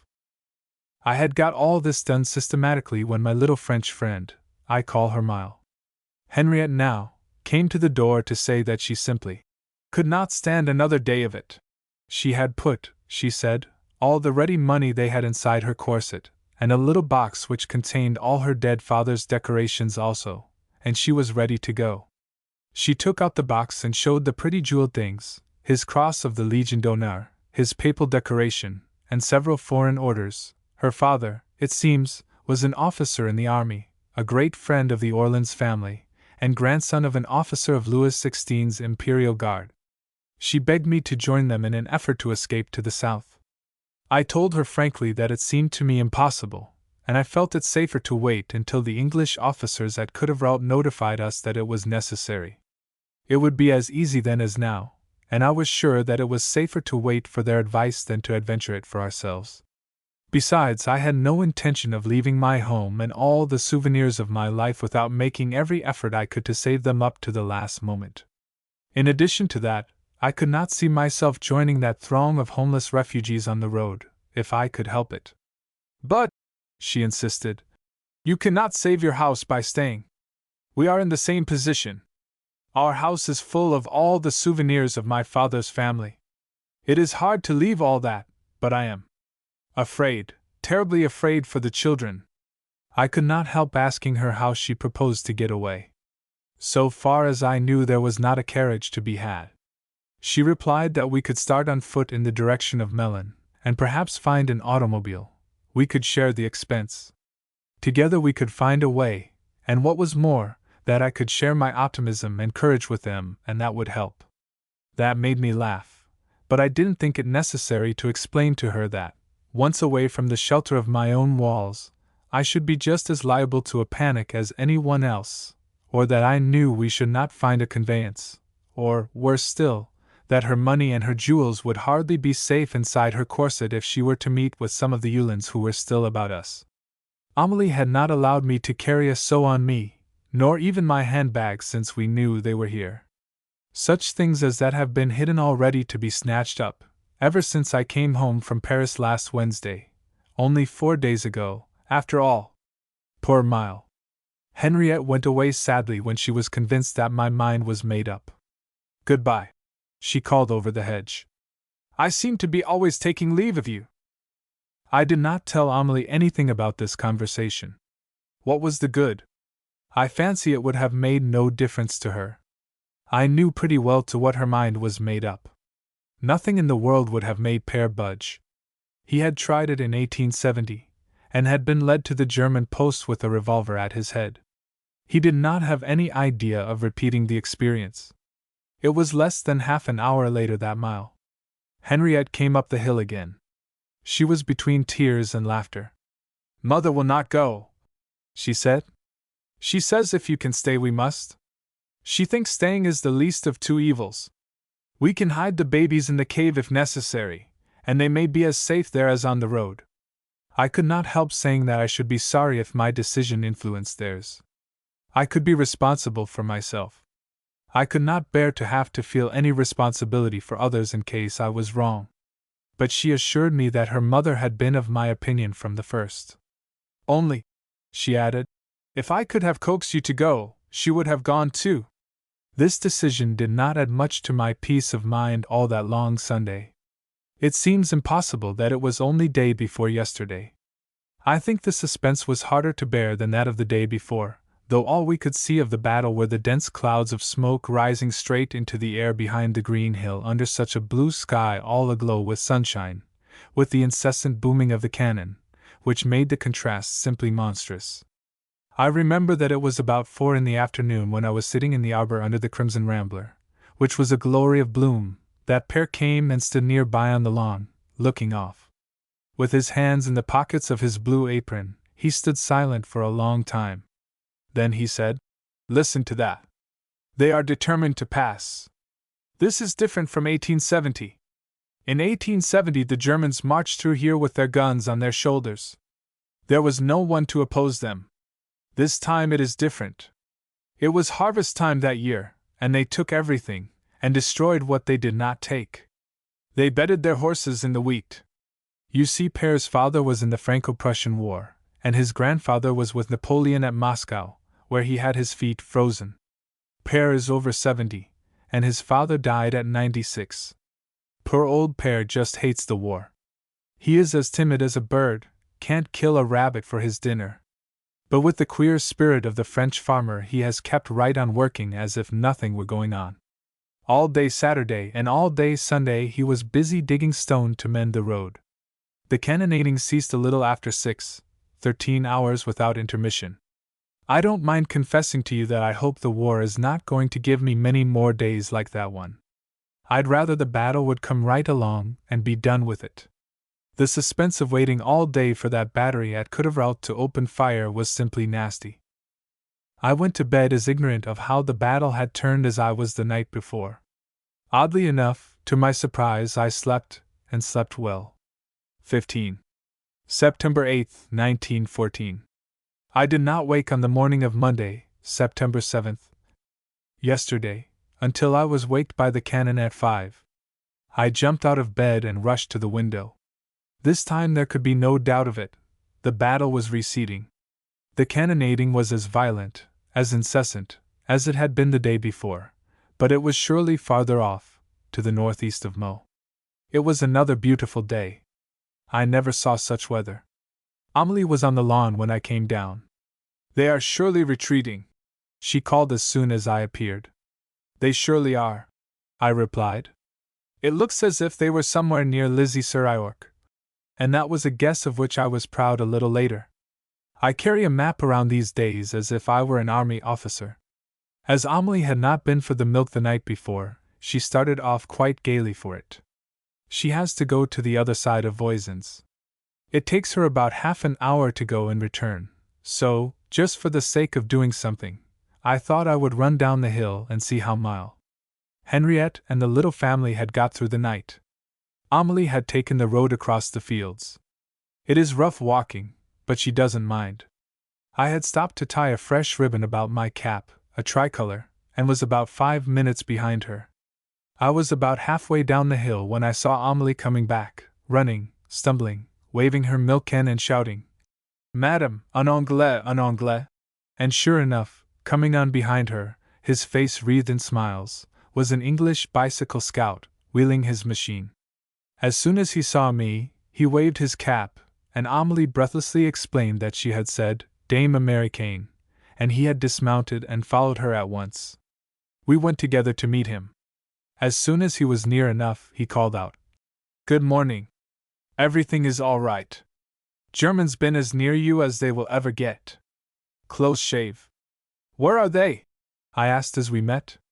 "Retreating to the northeast, on the Ourcq." I could have kissed him. Amelie did.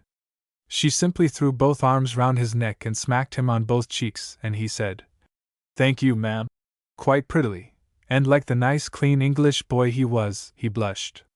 "You can be perfectly calm," he said. "Look behind you." I looked, and there along the top of my hill I saw a long line of bicyclists in khaki. "What are you doing here?" I asked, a little alarmed. For a moment I thought that if the English had returned, something was going to happen right here. "English scouts," he replied. "Colonel Snow's division, clearing the way for the advance. You've a whole corps of fresh French troops coming out from Paris on one side of you, and the English troops are on their way to Meaux. But the bridges are down," I said. "The pontoons are across. Everything is ready for the advance. I think we've got 'em." And he laughed as if it were all a game of cricket. By this time we were in the road. I sent Amelie on for the milk. He wheeled his machine up the hill beside me. He asked me if there was anything they could do for me before they moved on. I told him there was nothing unless he could drive out the Uhlans who were hidden near us. He looked a little surprised, asked a few questions: how long they had been there, where they were, how many, and if I had seen them? And I explained. "Well," he said, "I'll speak to the colonel about it. Don't you worry. If he has time he may get over to see you, but we are moving pretty fast." By this time we were at the gate. He stood leaning on his wheel a moment, looking over the hedge. "Live here with your daughter?" he asked. I told him that I lived here alone with myself. "Wasn't that your daughter I met?" I didn't quite fall through the gate backwards. I am accustomed to saying that I am old. I am not yet accustomed to have people notice it when I do not call their attention to it. Amelie is only 10 years younger than I am, but she has got the figure and bearing of a girl. The lad recovered himself at once and said, "Why, of course not, she doesn't speak any English." I was glad that he didn't even apologize, for I expect that I look fully 100 and something. So with a reiterated, "Don't worry, you are all safe here now," he mounted his wheel and rode up the hills. I watched him making good time across to the route to Meaux. Then I came into the house and lay down. I suddenly felt horribly weak. My house had taken on a queer look to me. I suppose I had been, in a sort of subconscious way, sure that it was doomed. As I lay on the couch in the salon and looked round the room, it suddenly appeared to me like a thing I had loved and lost and recovered, resurrected, in fact, a living thing to which a miracle had happened. I even found myself asking, in my innermost soul, what I had done to deserve this fortune. How had it happened, and why, that I had come to perch on this hillside, just to see a battle, and have it come almost to my door, to turn back and leave me and my belongings standing here untouched, as safe as if there were no war, and so few miles away destruction extending to the frontier. The sensation was uncanny. Out there in the northeast still boomed the cannon. The smoke of the battle still rose straight in the still air. I had seen the war. I had watched its destructive bombs. For 3 days its cannon had pounded on every nerve in my body, but none of the horror it had sowed from the eastern frontier of Belgium to within 4 miles of me had reached me except in the form of a threat. Yet out there on the plain, almost within my sight, lay the men who had paid with their lives, each dear to someone, to hold back the battle from Paris, and incidentally from me. The relief had its bitterness, I can tell you. I had been prepared to play the whole game. I had not even had the chance to discover whether or not I could. You, who know me fairly well, will see the irony of it. I am eternally hanging round dawnless coulisses. I am never in the play. I instinctively thought of Captain Simpson, who had left his brother in the trenches at St. Quentin, and still had in him the kindly sympathy that had helped me so much. When Amelie returned, she said that every one was out at the demi-lune to watch the troops going to Meaux, and that the boys in the neighborhood were already swimming the Marne to climb the hill to the battlefield of Saturday. I had no curiosity to see one scene or the other. I knew what the French boys were like, with their stern faces, as well as I knew the English manner of going forward to the day's work, and the hilarious, macabre spirit of the French untried lads crossing the river to look on horrors as if it were a lark. I passed a strangely quiet morning. But the excitement was not all over. It was just after lunch that Amelie came running down the road to say that we were to have a cantonment regiment on our hill for the night, and perhaps longer, French reinforcements marching out from the south of Paris, that they were already coming over the crest of the hill to the south and could be seen from the road above, that the advance scouts were already here. Before she had done explaining, an officer and a bicyclist were at the gate. I suppose they came here because it was the only house on the road that was open. I had to encounter the expressions of astonishment to which I am now quite accustomed, a foreigner in a little hole on the road to the frontier, in a partially evacuated country. I answered all the usual questions politely, but when he began to ask how many men I could lodge, and how much room there was for horses in the outbuildings, Amelie sharply interfered, assuring him that she knew the resources of the hamlet better than I did, that she was used to this sort of thing, and Madame was not, and simply whisked him off. I can assure you that, as I watched the work of billeting a regiment in evacuated houses, I was mighty glad that I was here, standing, a willing hostess, at my door, but giving to my little house a personality no unoccupied house can ever have to a passing army. They made quick work, and no ceremony, in opening locked doors and taking possession. It did not take the officer who had charge of the billeting half an hour, notebook in hand, to find quarters for his horses as well as his men. Before the head of the regiment appeared over the hill, names were chalked up on all the doors, and the number of horses on every door to barn and courtyard, and the field selected and the number of men to be camped all over the hill. Finally the officer returned to me. I knew by his manner that Amelie, who accompanied him, had been giving him a talking to. "If you please, madam," he said, "I will see now what you can do for us." And I invited him in. I don't suppose I need to tell you that you would get very little idea of the inside of my house from the outside. I am quite used now to the little change of front in most people when they cross the threshold. The officer nearly went on tiptoes when he got inside. He mounted the polished stairs gingerly, gave one look at the bedroom part way up, touched his cap, and said, "That will do for the chef major. We will not trouble you with anyone else. He has his own orderly, and will eat outside, and will be no bother." "Thank you very much, madam." And he sort of slid down the stairs, tiptoed out, and wrote in chalk on the gatepost, "Weitzel." By this time the advance guard was in the road and I could not resist going out to talk to them. They had marched out from the south of Paris since the day before, 36 miles, without an idea that the battle was going on the Marne until they crossed the hill at Montreuil and came in sight of its smoke. I tell you their faces were wreathed with smiles when they discovered that we knew the Germans were retreating. Such talks as I listened to that afternoon, only yesterday, at my gate, from such a fluent, amusing, clever French chap, a bicyclist in the ambulance corps, of the crossing the Meuse and the taking, losing, retaking, and relosing of Charleroi. Oddly enough, these were the first real battle tales I had heard. It suddenly occurred to me, as we chatted and laughed, that all the time the English were here they had never once talked battles. Not one of the Tommies had mentioned the fighting. We had talked of home, of the girls they had left behind them, of the French children whom the English loved, of the country, its customs, its people, their courage and kindness, but not one had told me a battle story of any kind, and I had not once thought of opening the subject.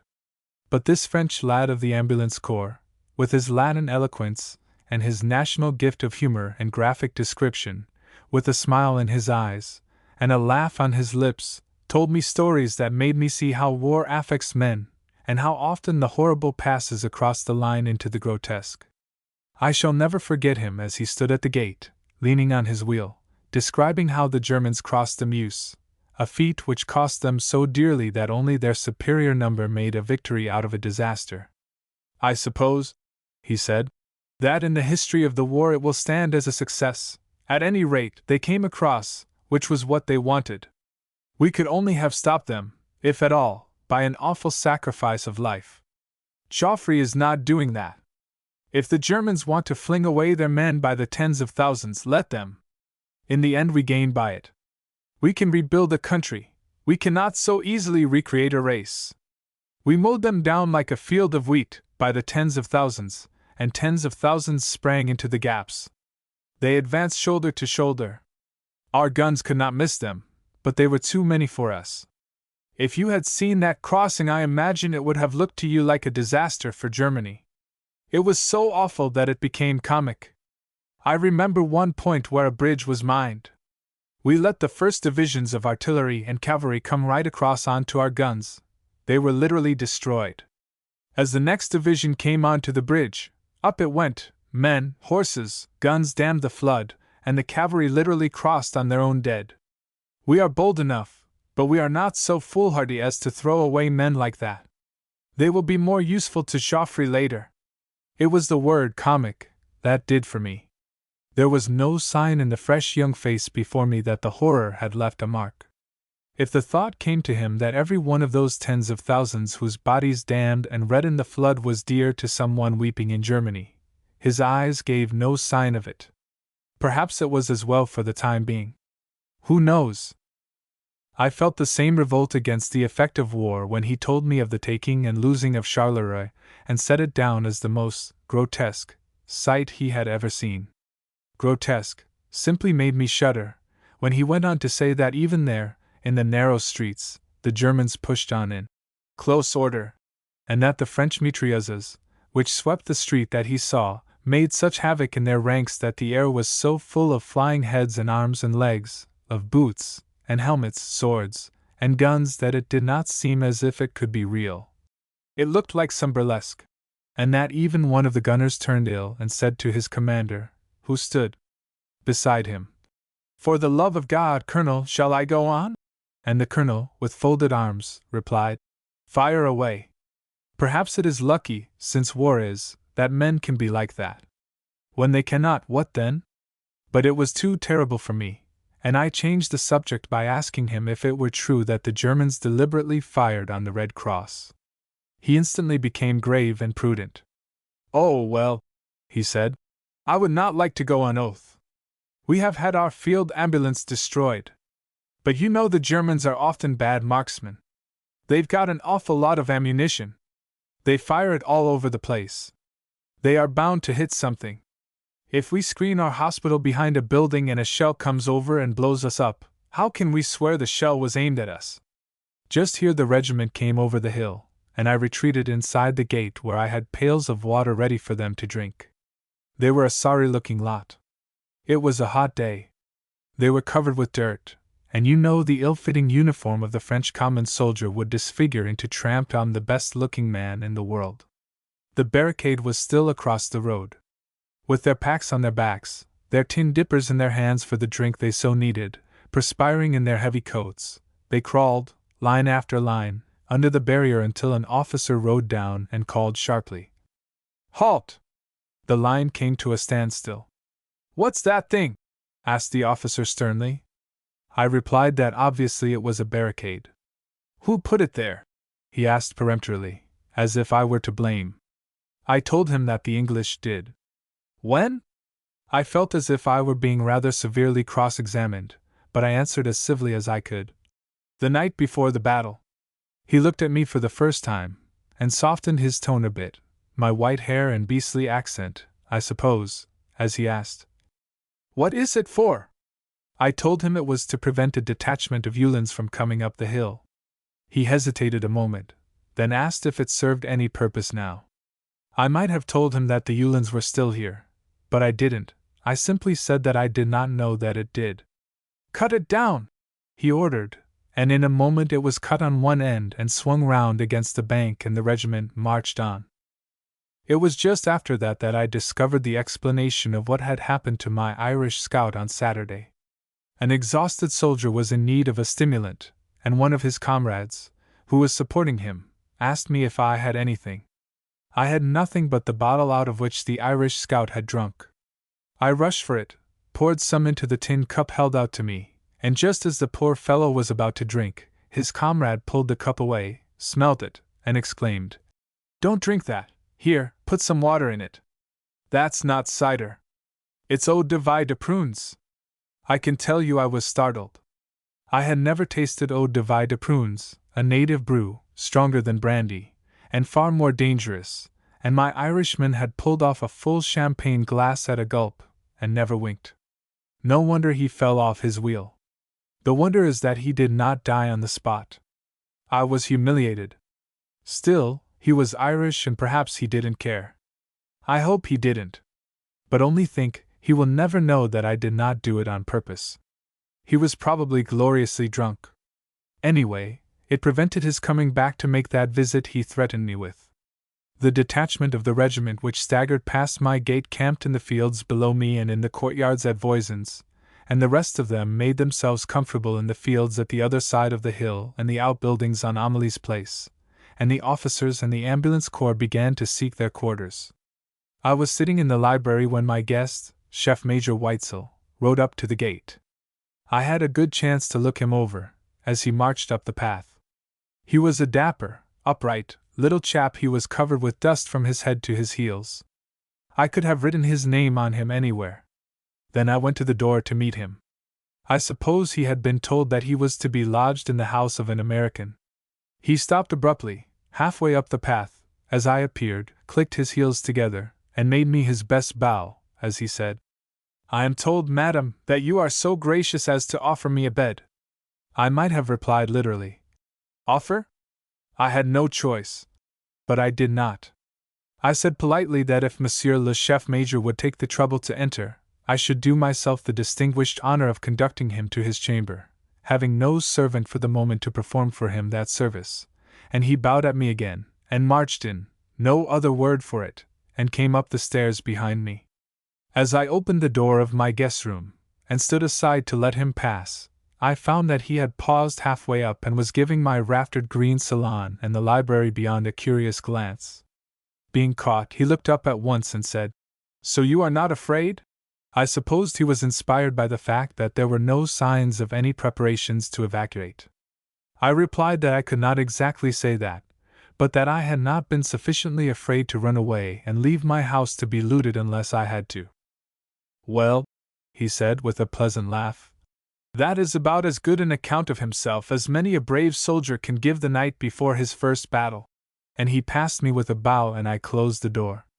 Half an hour later he came downstairs, all shaved and slicked up, in a white sweater, white tennis shoes, with a silk handkerchief about his neck, and a fatigue cap set rakishly on the side of his head, as if there were no such thing as hot weather or war, while his orderly went up and brought his equipment down to the terrace, and began such a beating, brushing, and cleaning of boots as you never saw.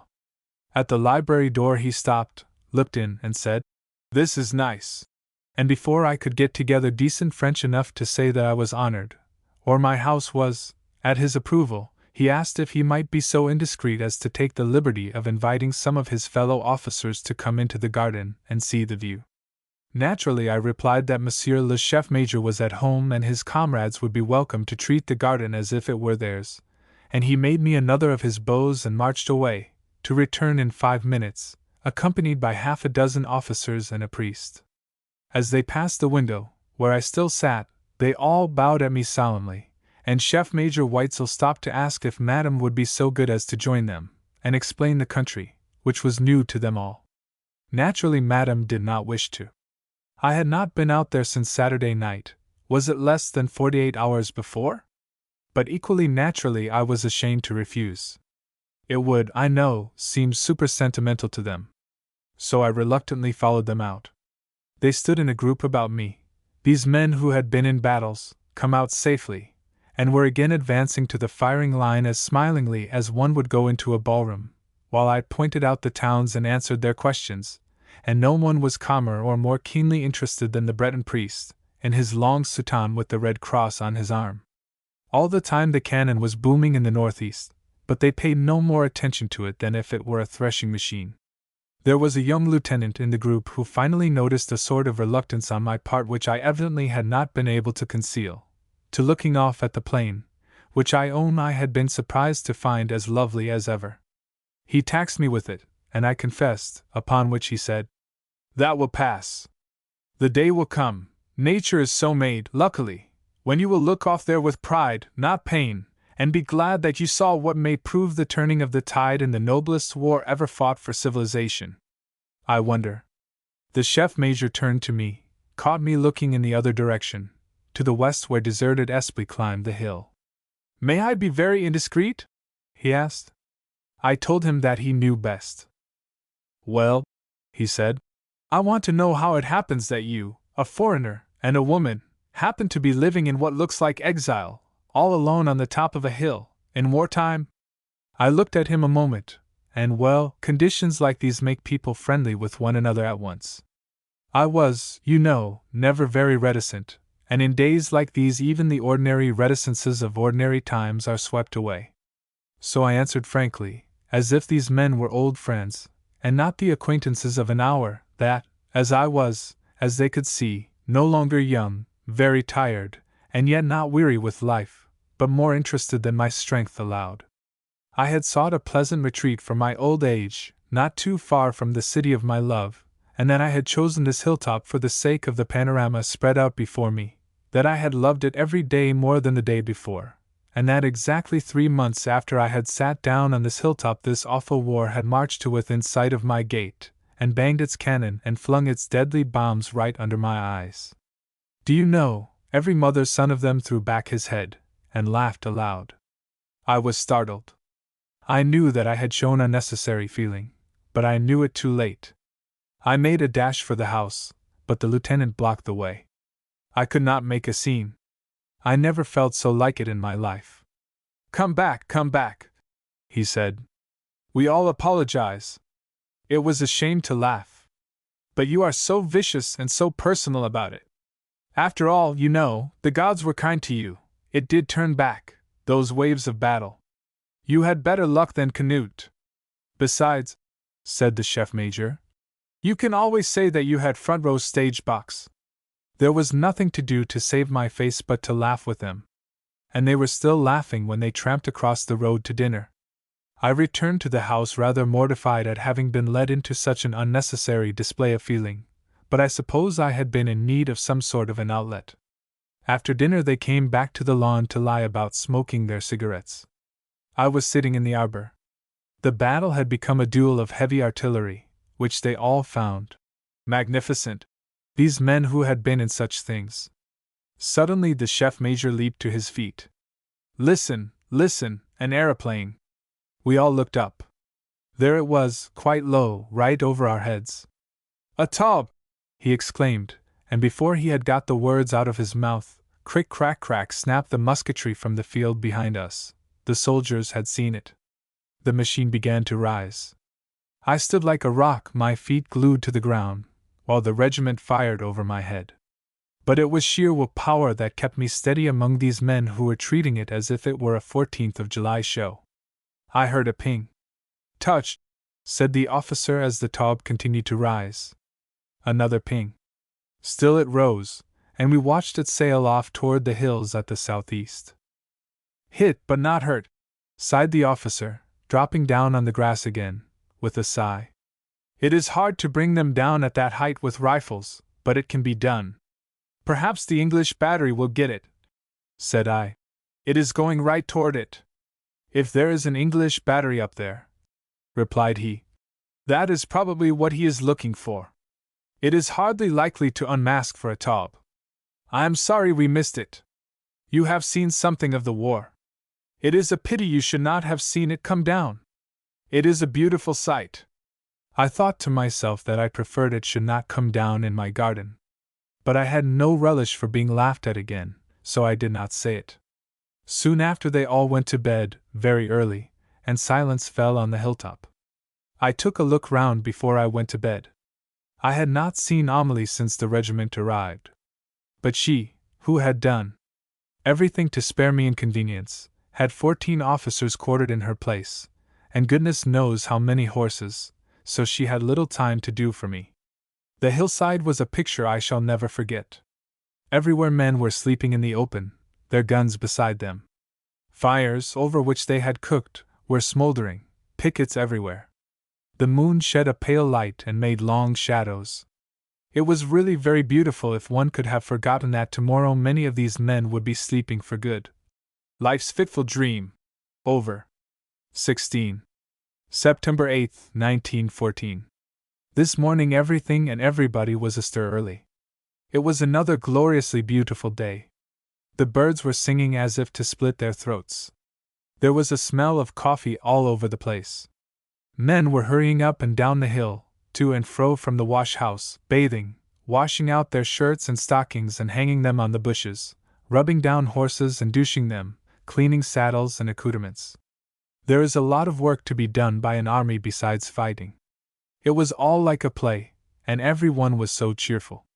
The chef-major did not come down until his orderly called him, and when he did he looked as rosy and cheerful as a child, and announced that he had slept like one. Soon after he crossed the road for his coffee I heard the officers laughing and chatting as if it were a weekend house party. When Amelie came to get my breakfast she looked a wreck. I saw one of her famous bilious attacks coming. It was a little after 11, while the chef-major was upstairs writing, that his orderly came with a paper and carried it up to him. He came down at once, made me one of his pretty bows at the door of the library, and holding out a scrap of paper said, "Well, madam, we are going to leave you. We advance at 2. I asked him where he was going. He glanced at the paper in his hand, and replied, "Our orders are to advance to St. Fiacre, a little east of Meaux, but before I go I am happy to relieve your mind on 2 points. The French cavalry has driven the Uhlans out, some of them were captured as far east as Bellers. And the English artillery has come down from the hill behind you and is crossing the Marne. We follow them. So you see you can sit here in your pretty library and read all these nice books in security, until the day comes, perhaps sooner than you dare hope, when you can look back to all these days, and perhaps be a little proud to have had a small part in it." And off he went upstairs. I sat perfectly still for a long time. Was it possible that it was only a week ago that I had heard the drum beat for the disarming of the Seine-et-Marne? Was there really going to come a day when all the beauty around me would not be a mockery? All at once it occurred to me that I had promised Captain Simpson to write and tell him how I had come through. Perhaps this was the time. I went to the foot of the stairs and called up to the chef-major. He came to the door and I explained, asking him if, we being without a post office, he could get a letter through, and what kind of a letter I could write, as I knew the censorship was severe. "My dear lady," he replied, "go and write your letter, write anything you like, and when I come down I will take charge of it and guarantee that it shall go through, uncensored, no matter what it contains." So I wrote to tell Captain Simpson that all was well at Hurry, that we had escaped, and were still grateful for all the trouble he had taken. When the officer came down I gave it to him, unsealed.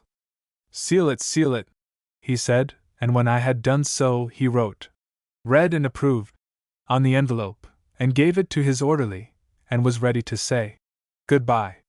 Don't look so serious about it." He laughed, as we shook hands. Some of us will get killed, but what of that? I wanted this war.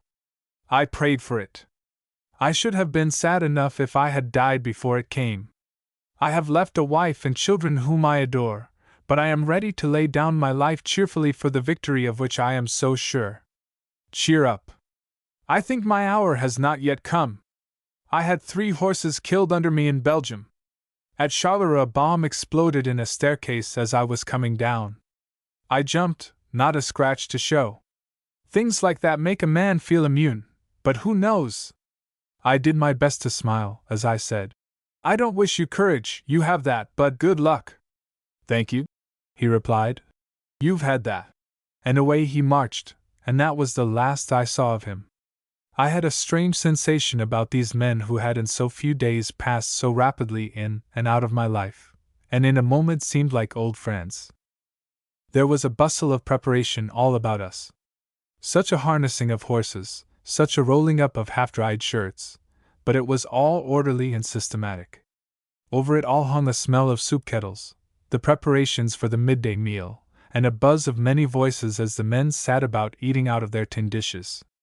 I did wish I could see only the picturesque side of it. It was 2 o'clock sharp when the regiment began to move. No bands played. No drum beat. They just marched along the road to Meaux, and silence fell again on the hillside.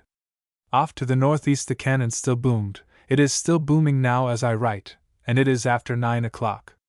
There has been no sign of Amelie all day as I have sat here writing all this to you. I have tried to make it as clear a statement of facts as I could. I am afraid that I have been more disturbed in putting it down than I was in living it. Except on Saturday and Sunday I was always busy, a little useful, and that helped. I don't know when I shall be able to get this off to you. But at least it is ready, and I shall take the first opportunity I get to cable to you, as I am afraid before this you have worried, unless your geography is faulty, and the American papers are as reticent as ours. The end.